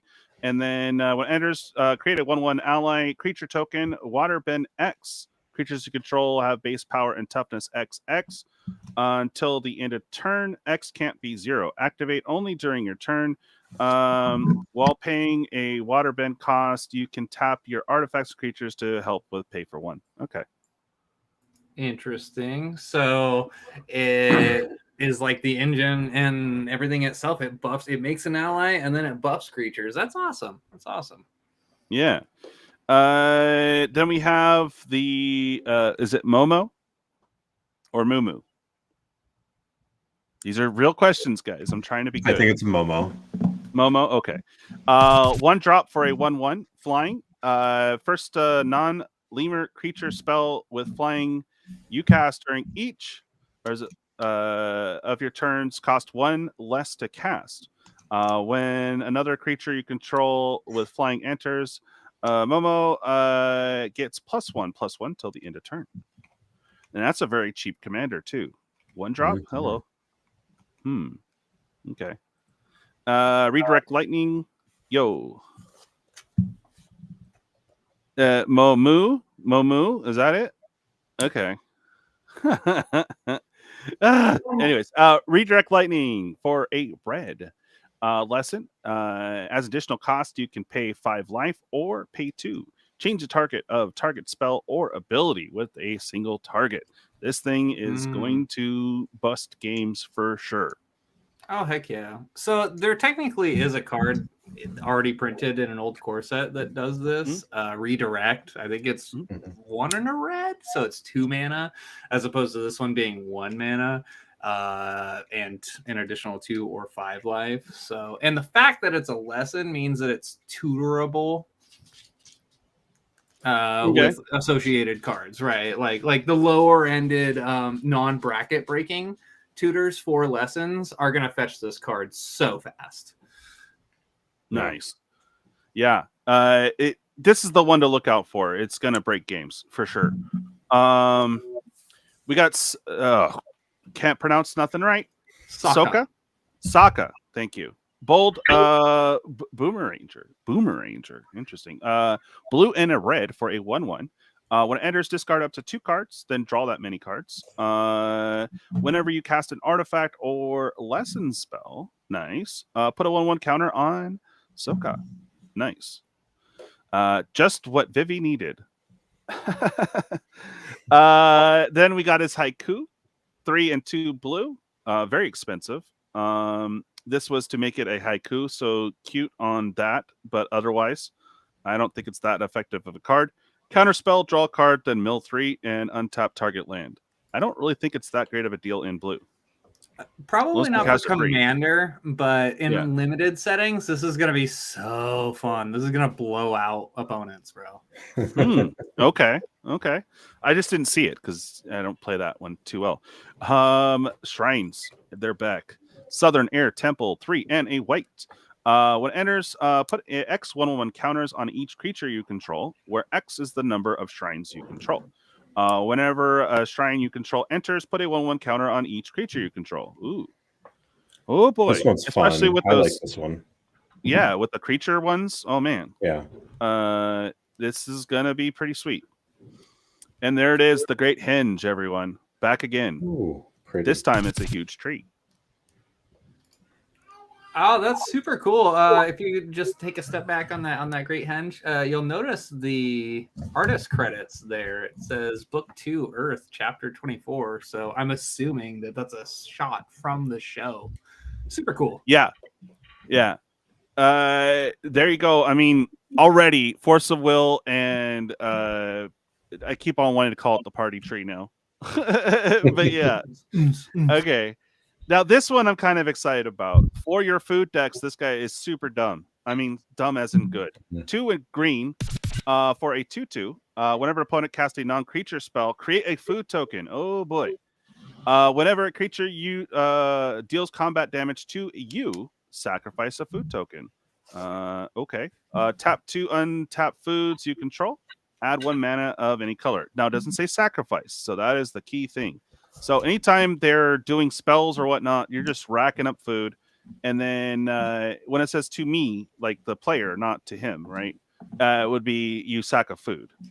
So you take the damage and lose a food, but you're probably pumping out a ton of food tokens here. So super cool. And they made a big deal of it at San Diego Comic-Con. They actually had a cabbage merchant, and you got a cabbage if you waited in line to go through that process. So Haley actually got to see the cabbage person. So very cool. This is one I'm really stoked about. This is like, I'm not a big saga person. I never use sagas, but I really want to use this one. 4 and 2 black. Destroy all creatures. Bam. Board wipe. Done. Awesome. Way too expensive, but okay. It stays in there. Choose a card. Search a card name. Search target opponent's graveyard, hand, and or library for up to 4 cards with that name and exile them. Then that player shuffles. Now it says card. So you could really screw someone over, and I'm just going to take 4 islands from you. Bet. That'd be wild. I mean, for Commander, come on. Like, what else would you target? I mean, I guess if they had a bunch of rats, like Rat Colony or the other one, right? And then at the end, exile this, and I do apologize. I don't think it's right after this, but you flip it over to a 5/5, and we'll get back to it. We're almost at the end of the list here, guys. Toph, the first metal bender, 1, a red, green, and a white for a 3/3. Non-token artifacts you control are lands, in addition to their other types. They don't gain the ability to tap for mana. Oh, weird. Okay. At the beginning of your end step, Earthbend 2, target land you control becomes a 0/0. Put 2 counters on it. When it dies or is exiled, return it to the battlefield tapped. Okay, so that is the Earthbend. Nice. And let me guess, I didn't get the flip side of anything. Awesome job. But I wanted to speed through this anyways. There you go, guys. Sorry about the flip side not having that. Cabbage. Yes. Cabbage. Okay. Yes, you definitely need it for a Bristly Bill. Okay, cool. What's up, Cryptos? How you doing, buddy? All right. So let's get to our sponsor of today's show. Oh my God, about time, right, Jacob? Hey, I'm just here for the ride. Hell yeah! All right, so it's a great pleasure to bring you on. This is the guy that you could see my tokens down there at the bottom. Obviously, the best tokens. Just kidding. But yes, this is our token maker. He is also in the MTG group, so he sees a lot of the same things that I do. And welcome to the show, sir. Great to have you. What do you have? What's going on here, bud? Yeah, thanks for having me. Just wanted to display some of the tokens that I've been making. One thing that I really love about these is the sound that they make. They are just straight up metal. Oh, that's amazing. And I call them thick. They are so thick. Yes. Yes. They are a full millimeter thick. And for context, a magic card is 0.2 millimeters thick. So they are 5 times thicker than your standard card. But they still fit into perfect fits and dragon shields and any other sleeve. Nice. Yeah, the thick boys are a little tight on the perfect fit, but they still, with a little work, they still work. Yes. Don't plan on using the perfect fit afterwards, though. They fit like a pair of jeans after an all-you-can-eat buffet. That's right. That's right. Yeah. So very cool. What are those at the bottom? They look very familiar. These are the updated DJL tokens, and I'm actually giving this set away tonight. Really? Okay. Yes. Is this a numbered one or? This is number 1 of 100. Okay, guys. So, we're any of these token sets. I need the codes and stuff. I'll figure that out while you're talking here. But we are only of the thick boys. We are only doing 100 a set, so they are serialized. We do not know what number you're going to get. However, if you guys buy any on top tonight, we're actually going to spin the wheel and you'll know what serial number you're going to get. Same goes for the wallet squirrels as well. Carry on, sir. Yes. So these are just fantastic. They're super durable. They are made with anodized aluminum, so you're not going to scratch them. Nice. And then I do also have some of the blanks for the standard. You can see definitely some flex. These, you're not bending them unless you're trying. Yeah. And I have just a wide variety of tokens. This is a small sampling of what I have. I try to do a handful of tokens for each set. So for End of Eternities, brought in Slivers. Got a I love the copy token. And the lander. Those are really cool. Thank you. Got the lander and bird. I had a lot of fun designing these ones. And each set kind of has its own little theme. I also do custom commissions. So this is actually a commission that I did for Voja. Turned out fantastic. Nice. Unfortunately, something like this, I couldn't post for sale online just because of IP issues. However, if it's something that you wanted done, absolutely reach out to me. My pricing for customs for the first one is anywhere from $25 to $35, and then standard pricing after that, which is just $7.50 per premium that you purchase. Nice. Yeah. So tonight you're giving away the number 1 of the new Thick Boy set, eh? Yes, and I'm also giving away 2 deck boxes. So I don't do just tokens. I also do custom deck boxes. So cool thing about these is these actually have a sword pin that holds them closed. Yeah. And they will hold 100 double sleeve cards plus 20 tokens. Nice. They come in multiple colors. Just for example, I have black and orange tonight. I also have artwork boxes. So these are actually tactile. Those are raised images. And this also has a built-in life counter that is mechanical up to 100. So if you're playing Commander, now your deck box actually serves a purpose rather than just transporting your cards. That's cool. We're currently working on one now for DJL. It will be a squirrel box. But we're working on, like, how complex of art can you do? It has to be pretty bold lines. As you can see, these are pretty thick lines. I also have my dinosaur box, which is a little bit more detailed. Oh, I need that. Yes. So I can do fairly fine work, but I am limited on the amount of like shading or anything like that. That's just a no-go. It has to be pure black and white as far as a regular image. Yeah, so I've got the two variants. I've got the artwork with the life counters, and then just the standards. These are running $24.99. Artworks are $40, and that includes the life counters. And tonight I do have a promo code for everybody. Livestream 10 will get you $10 off of any order 35 or more.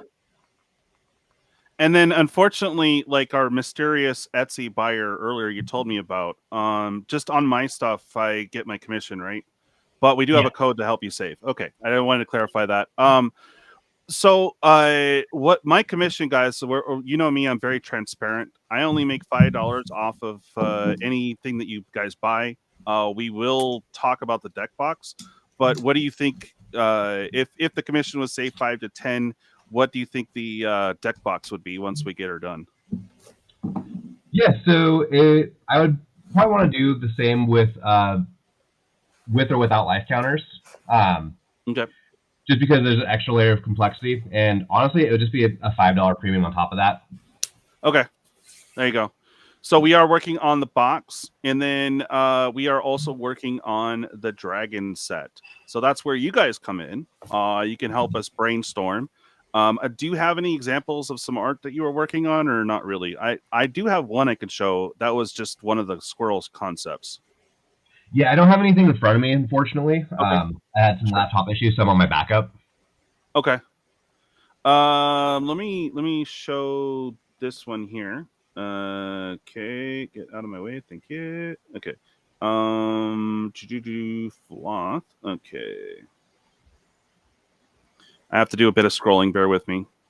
So there's a token, Jacob, to your right, the far right corner. What is that token? It just says token.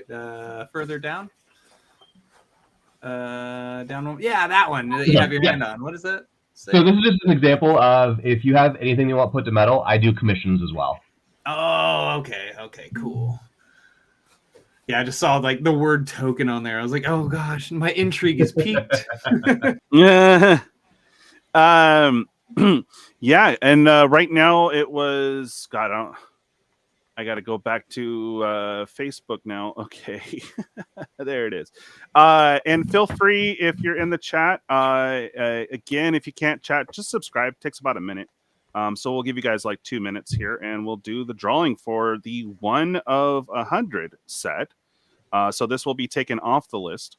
And if anyone wants to buy any now, let me know. Because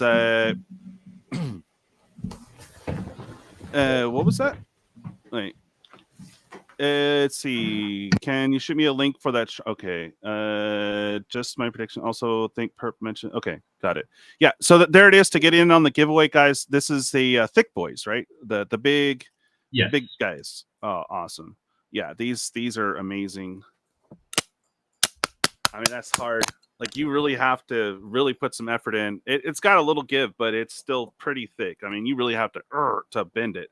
But yeah, I love. It's just great, and you can use them as a light paperweight too if you're in a windy area and happen to be busting out. So, okay, I think I found. Before you pull over, I got to say I am absolutely jealous about those tokens. I am absolutely jealous. Oh, okay. Yeah, I mean, just get some. No, I know. I'm going to get some. I got to get some DJ Longhair ones. I got to get some made for myself, even though I'm not a Magic player. I just get them I need them for my collection. I do other games too. Yep. Well, you do other games too? No kidding. Yeah. I got to get some for local TCG game, for my local TCG stuff. I got to get some for my. You're gonna make me go broke, brother. You're gonna make me go broke. And here's one of the designs. Is because we have the treasure token, which all the squirrels are worshiping the big nut. Everyone says there needs to be 2, so we can't do as intricate, but here's one of the concepts we were thinking about for the deck box. Right, now, right. it would be this with other images, or would it just be like this on one side kind of thing? I can do different images for each side. Okay. So it would be this main design. Back. Yeah, the only side that doesn't Yeah. really have any space for art is the front. I failed to show this, but it actually has a slot for your commander on the outside. Let's see that. Oh, cool.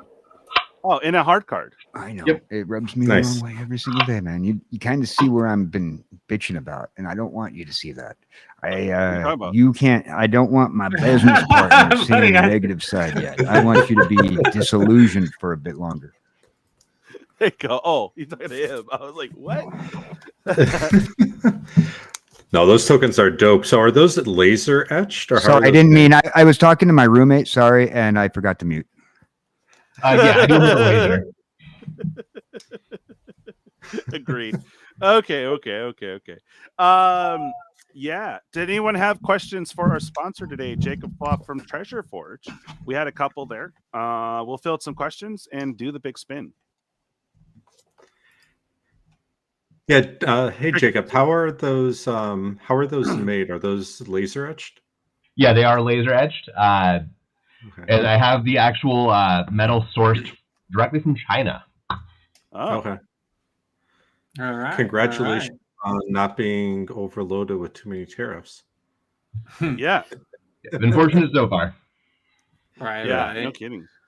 Have you had any commissions for folks wanting to say use it in a business card type style? Like they'll just pull it out and it's got their social medias on it, you know, and stuff like that. Have you ever made any like that? Or So I love that you mentioned that because this is actually my business card here. awesome. And I do business card services. There you go. Hell yeah, brother. Love to hear it.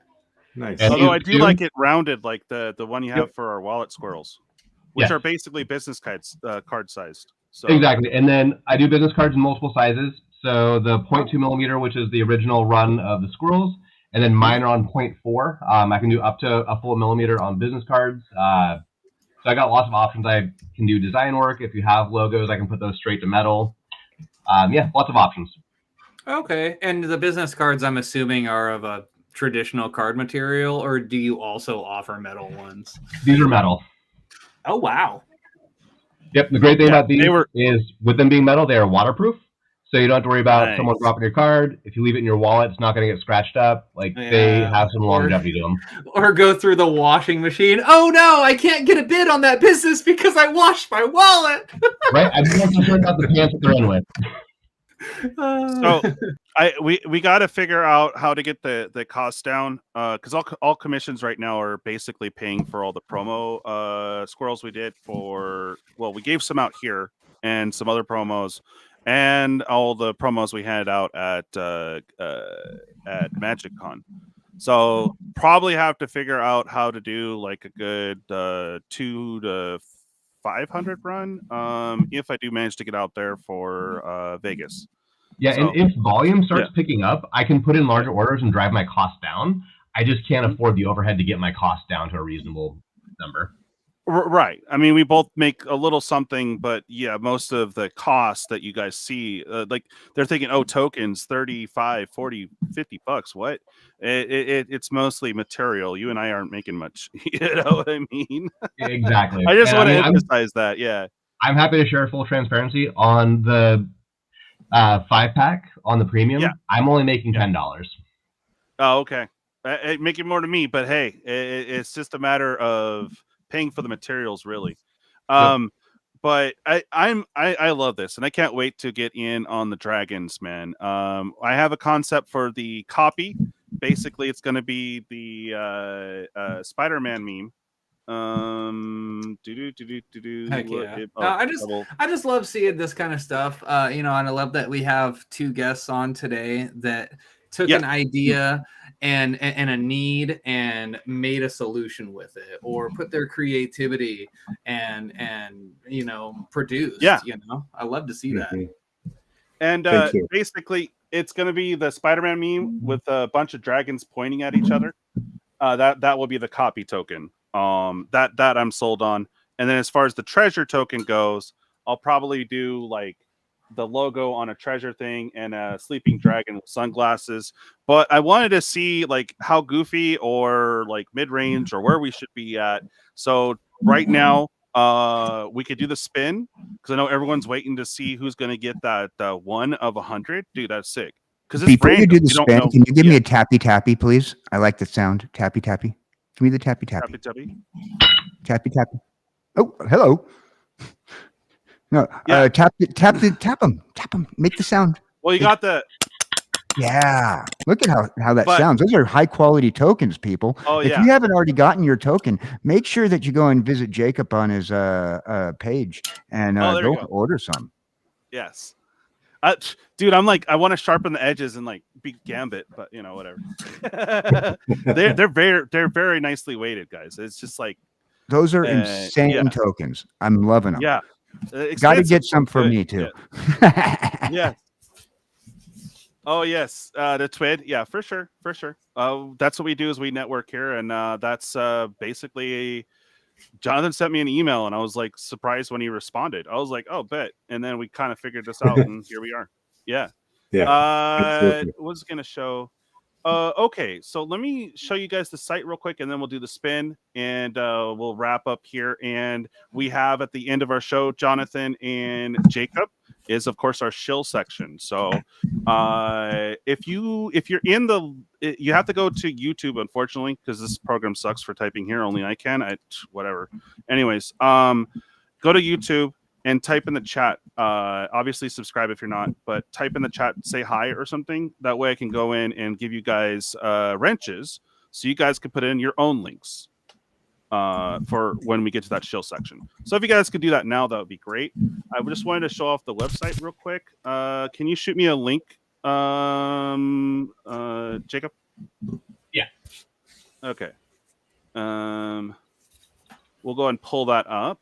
But so chat and people here, what we're going to do is we're going to do a double-sided 6/6 and 5/5 Drago, which I think this is, besides your own logo on the back, is the first time you're doing a double-sided token, right? Correct. Nice. So we got a first here. Sweet.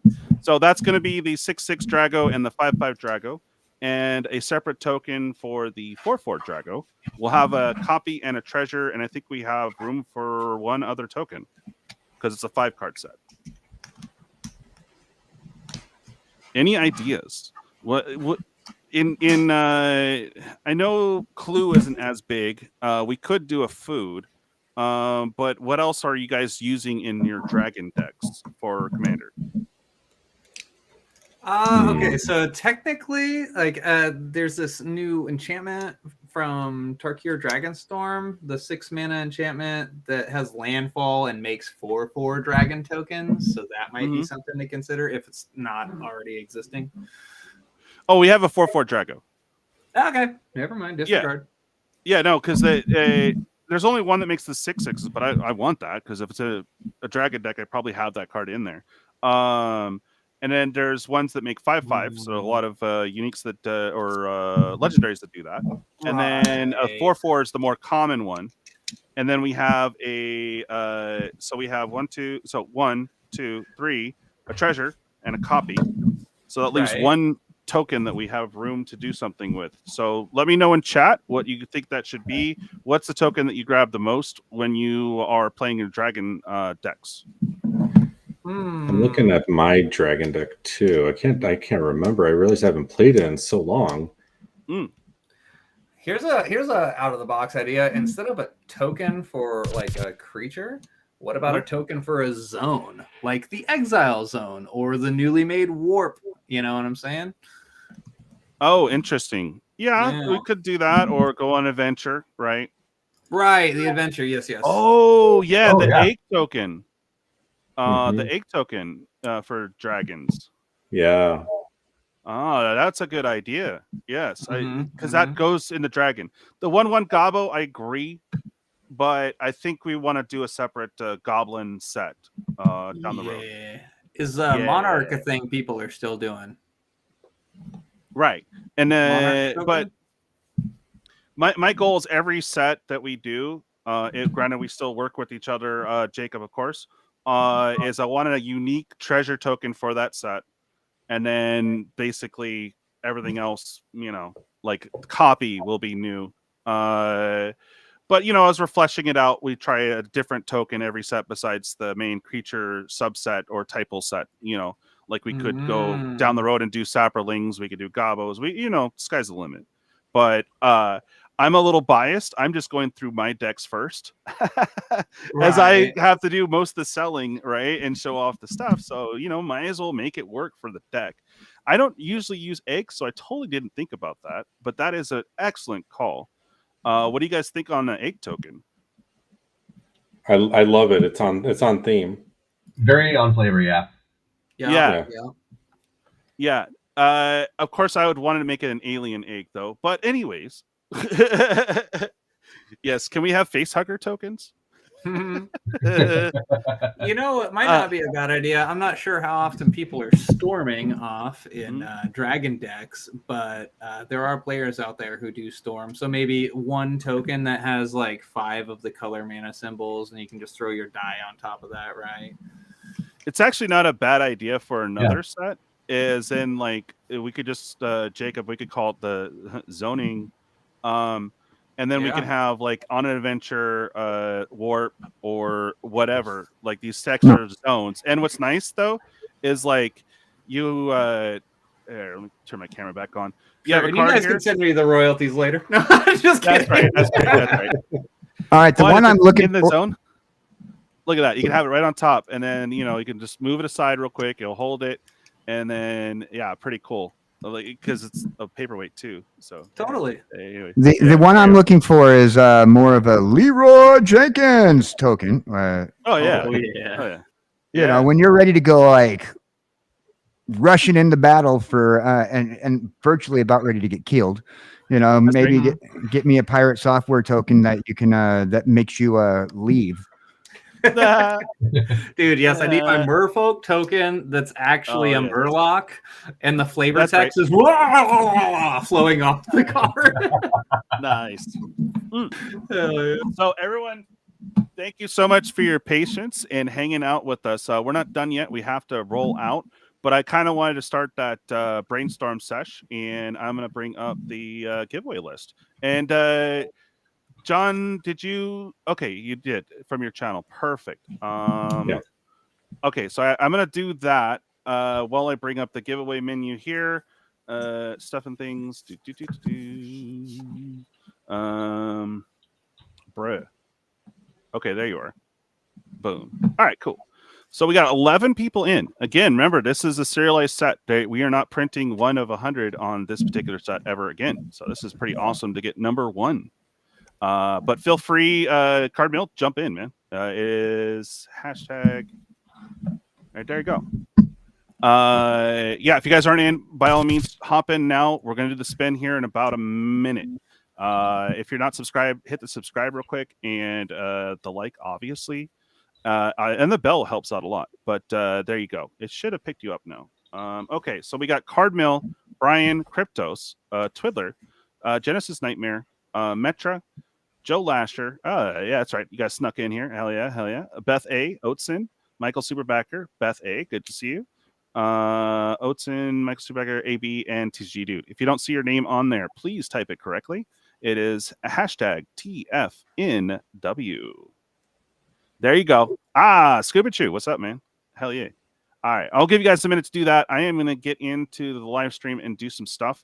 So bounce some ideas off us, guys. Because this is, you're buying it, you kind of have a say in what you'd like art wise or just some ideas, I guess not. Now on the dragons, it would be cool to have sort of a channel meme associated, but I don't know. Do you guys just want gnarly dragons? Someone wanted to see a squirrel dragon, which I think that would be hilarious. But I don't know if that should be our main thing of squirrel. What about everything's a dragon squirrel? with a microphone. Okay. Sure. Well, you're DJ Longhair, right? Exactly. Oh, we should have a dragon. Maybe the 6/6 or no, maybe the 4/4. Maybe we should have a DJ, and that'd be sick. Some That'd headphones. be cool. Hell yeah, we definitely need that. So, do you want to do that for the 4 or the 5 or the 6? Well, something that's coming to mind that I thought would be kind of funny is a squirrel riding a Falcor-like dragon, and the flavor texting, wrapping to the backside. Bet. Which one are we assigning that to? Because I'm sold on that. I'm thinking the double side because I can wrap the flavor text all the way around the back. No way. Oh, that would be sick. And would you have another dragon like chasing them or something? And that would be the 6/6 or? I haven't thought that hard on it, honestly. Oh, okay. No, I like the idea. I was just, brainstorming here. That's what we're doing. Someone said a squirrel pimp with a purple fur coat. Oh, I bet. There would be no color, but I am down for that. That'd be amazing. Make sure that pimp doesn't have the limp. That's right. Little my reference. Chatterfang deck would love that. Oh, did you see the squirrel tokens? Yeah. Okay, I did. You did? Okay, good. Oh man, love them. Yeah, they're wicked. Okay, I'm trying to find your name real quick and get you modded up. Yeah, John, I saw on your YouTube page there that you did an episode with the fellows from Eternal Dirtles. That's pretty cool. I did, yeah. Yeah, that was a lot of fun. Yeah, those guys do, I believe, legacy content mostly. So if you Magic players out there looking to get some more legacy content. Jacob, did you say something in chat? Or can you? What's that? In the YouTube chat. Oh, I know you asked questions earlier. I'm not sure. It's not letting me scroll up all the way.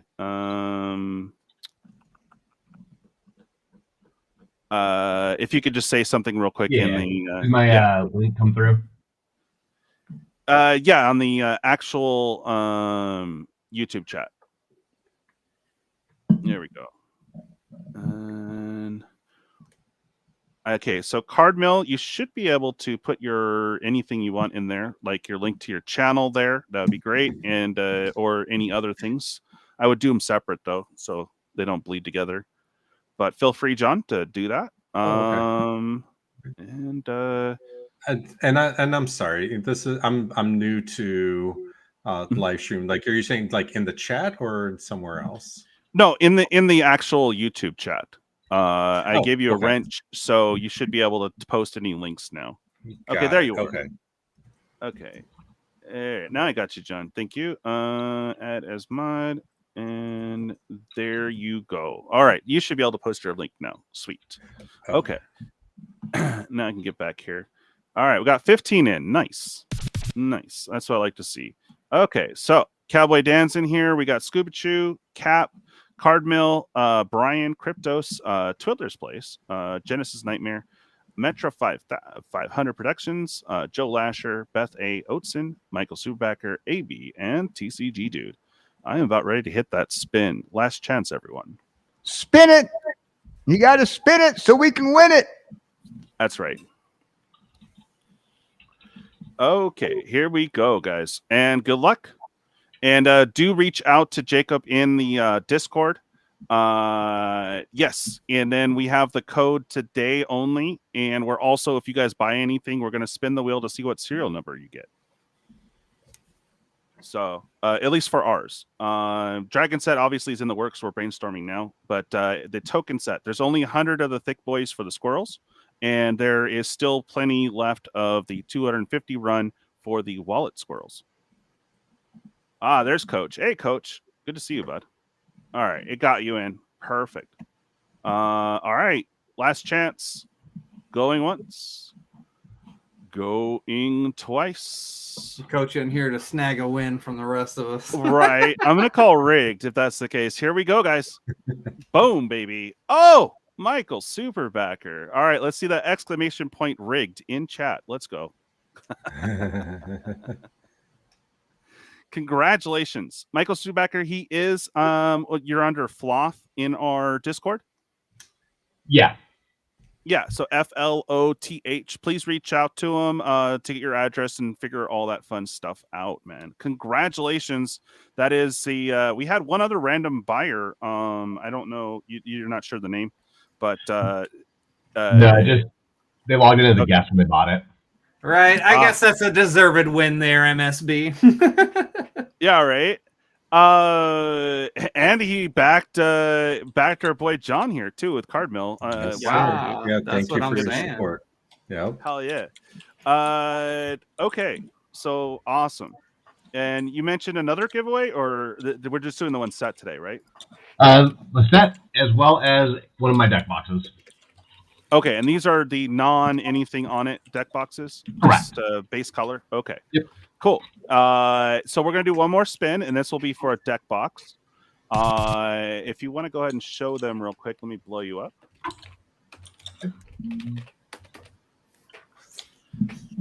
Super cool. So this is without the counter on top. Correct. But you still have that, you can put in your commander in a top loader, and that will be the front facing right there. Slides right in. Pretty cool. And then the sword is a pin that holds it shut. And I've thrown these across the street, and your cards are safe. Yeah. So pretty sick. Do nothing if you're not in already. Again, it's hashtag TFNW, right? Yeah. Sweet. And I appreciate both John and Jacob here hanging out the whole session. So we're going to wrap up here very soon. Feel free to hang out afterwards. I wanted to talk to you real quick, John, if you got the time. Of course. I love the sword pin. Yes. What were you going to say, sir? Oh, I just said, of course.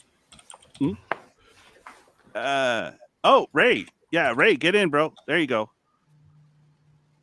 Hope the shift was good. Yes. Good times. Okay. Yeah. There we go. We're up to 17. Let me go ahead and mark off Michael Stuberbacker. There we go. So it's not as rigged. Just partially. Yes. And did you mention anything about a code or anything, John? Was there something? Yeah. Well, so what I did is that I did put a link in there that had a referral code with you, but I mean, okay. if we're giving stuff away, I mean, people like to get stuff, right? So yeah, I could give a discount to the standard I don't know. I mean, I guess it could be up to you, like either the standard kit, or the starter kit, or the heavy lifter kit, and I could put a custom URL or custom link for one of those rewards in the chat just for your viewers. Sure. Sure. Yeah, that would be cool. Yeah. Yeah, I mean the base unit. I think. I mean, we don't have a lot of big ballers, but I think people appreciate that on the base unit. You mean big nutters? Yeah, big nutters. That's right. Well, no, I mean, guys, when you think about outside of Magic, what your time per hour is valued at, you're gonna be saving that. You know, I'm trying to figure out how I can get a unit. You know? Yeah. So bear with me here. I'm just setting this up now. I'm all like, do you have another test unit? Cough. I wish I had more. I really do wish that I had more. I don't. Yeah. Which has been a bit of a challenge as I've been going. I do not have extra units, unfortunately. But I will have more units. It's just a matter of time. Well, I'll run it by you in the after time here because we're getting pretty close to 7 here. But yeah, did you want to do? Okay, so you're gonna post a discount code in the thingy. Oh, sick. Or if you want to make it universal, in case we do have some nutters. So I am putting so unfortunately I can't do codes, but I can put a unique link. So I'm coming up right now. Oh, okay. let me just get you the link to this, and I'll post it in the chat here. But you can also post it to your followers. So it gives like $25 off of the starter kit. Nice. That's cool. Heck I'm yeah. good with that. If you guys Yeah. like that, I mean, hell, it makes it even more affordable. And keep in mind, retail, you're going to be around $6. So getting it for, That's right. what was it, $350 is insane. Right. Well, of 370. So the starter kit was at 400. So I made this one $375.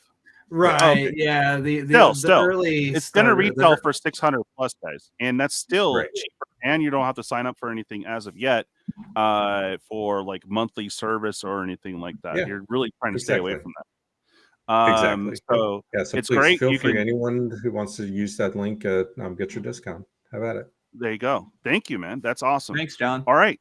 So let's spin off for the deck box and get to our, sorry about the lateness, guys, but we'll get to our shill section. And I have a battle coming up, guys. I don't have any graphics for you, but we have 2 seats left. I need to get those in before Sunday.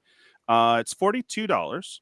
You're going to get 3 mystery 2 booster packs that we will crack. The rares and mythics lands will count for 2, so you guys know.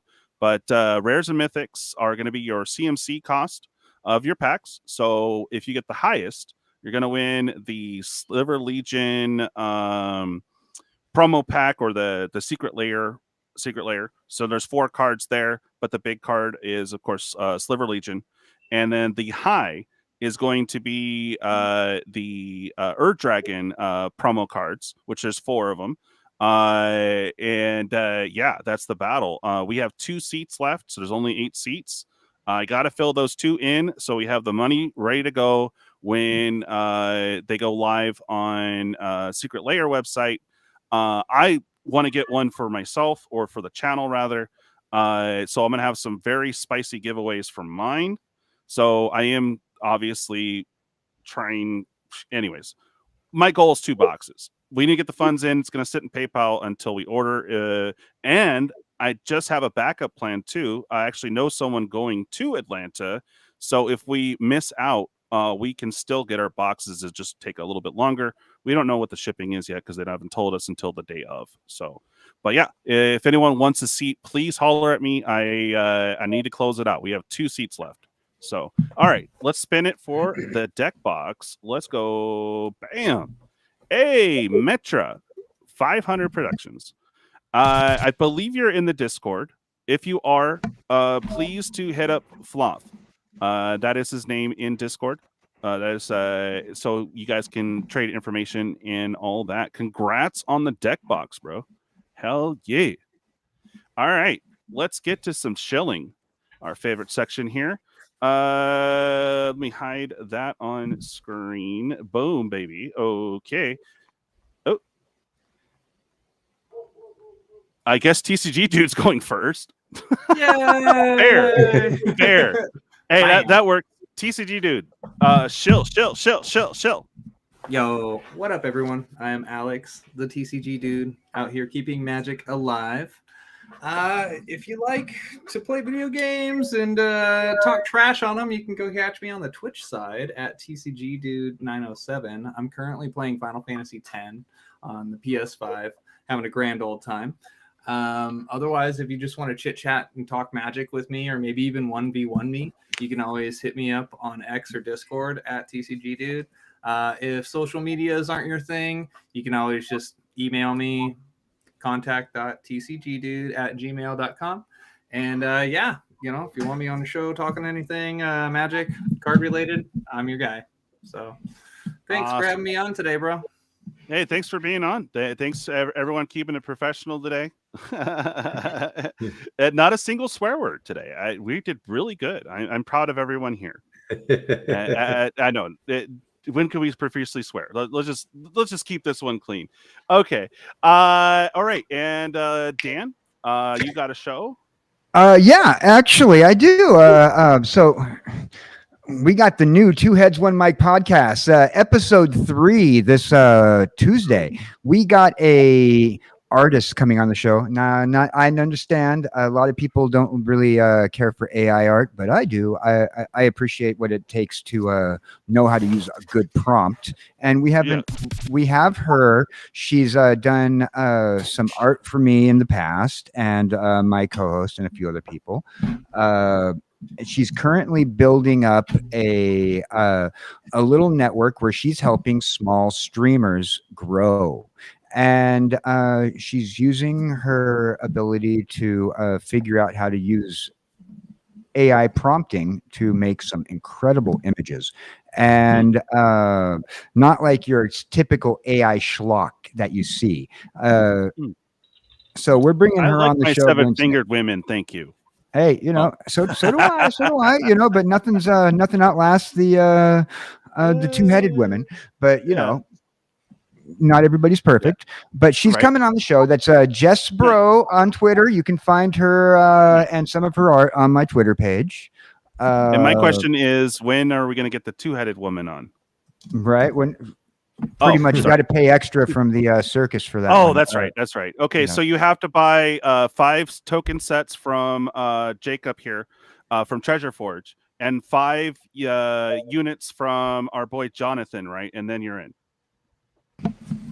That all? Yeah, I like where your head's at. Yeah. Why stop at 5? Yeah, right. Yeah, buy 7. Buy 7 of each. I mean, at least 9. At least 9. Yeah. There. I mean, why stop there? So that'll be on Wednesday at 7 Central, and also just dropped a new album on the Spotify page called Body Shaming, and I recommend track number 5. Yes. Just go to my Spotify and count down on that Body Shaming list, track number 5, and you're going to enjoy it. Nice. Awesome. Okay, so let's get to Jacob here. Shill, baby. Yeah, thank you for having me.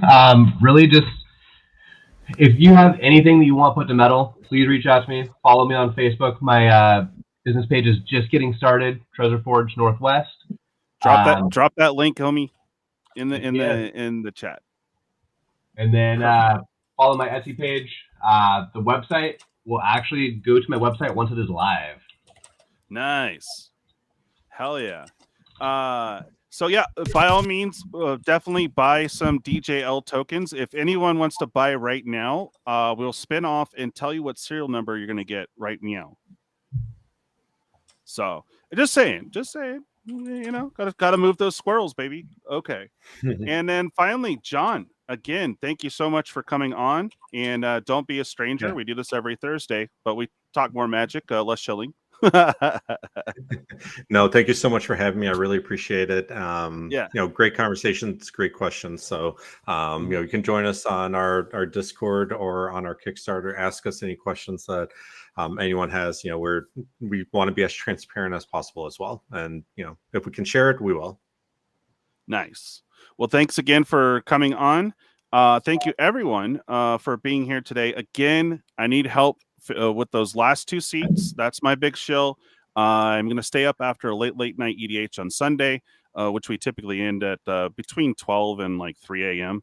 And I'm staying up to catch the sell because this will sell out. I mean, we're talking an Dragon and a Sliver Legion and a full mystery 2 box. Come on, it's a no-brainer.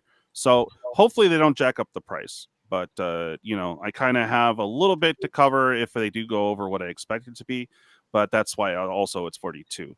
But anyway, 2 seats left. Holler at me soon. Just need the money by Sunday. So if you're in, tell me. Cool, I'll write you down.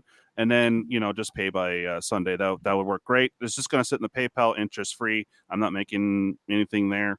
And if it doesn't work out, I have a backup plan. I'll let you guys know. As we do have someone going to Atlanta, and they said they would be able to get us 2 boxes. So either way, we got a backup and it's secure. So good times. All right. Well, other than that, guys, thank you again for coming on the show. And we do this every Thursday. So hopefully see you next Thursday and Sunday for late night EDH. and a lot of random streams in between. So you never know. But you know, I pretty much get the boxes in. I have you guys help me with the pre-order so we can order the box. Boom, it's in, and that's kind of how we do some of the stuff. Sometimes you have some rip and ship, but again, thanks a lot, guys, for coming and hanging out with us and all of our guests today. You rock and stay awesome. Bye. Peace out.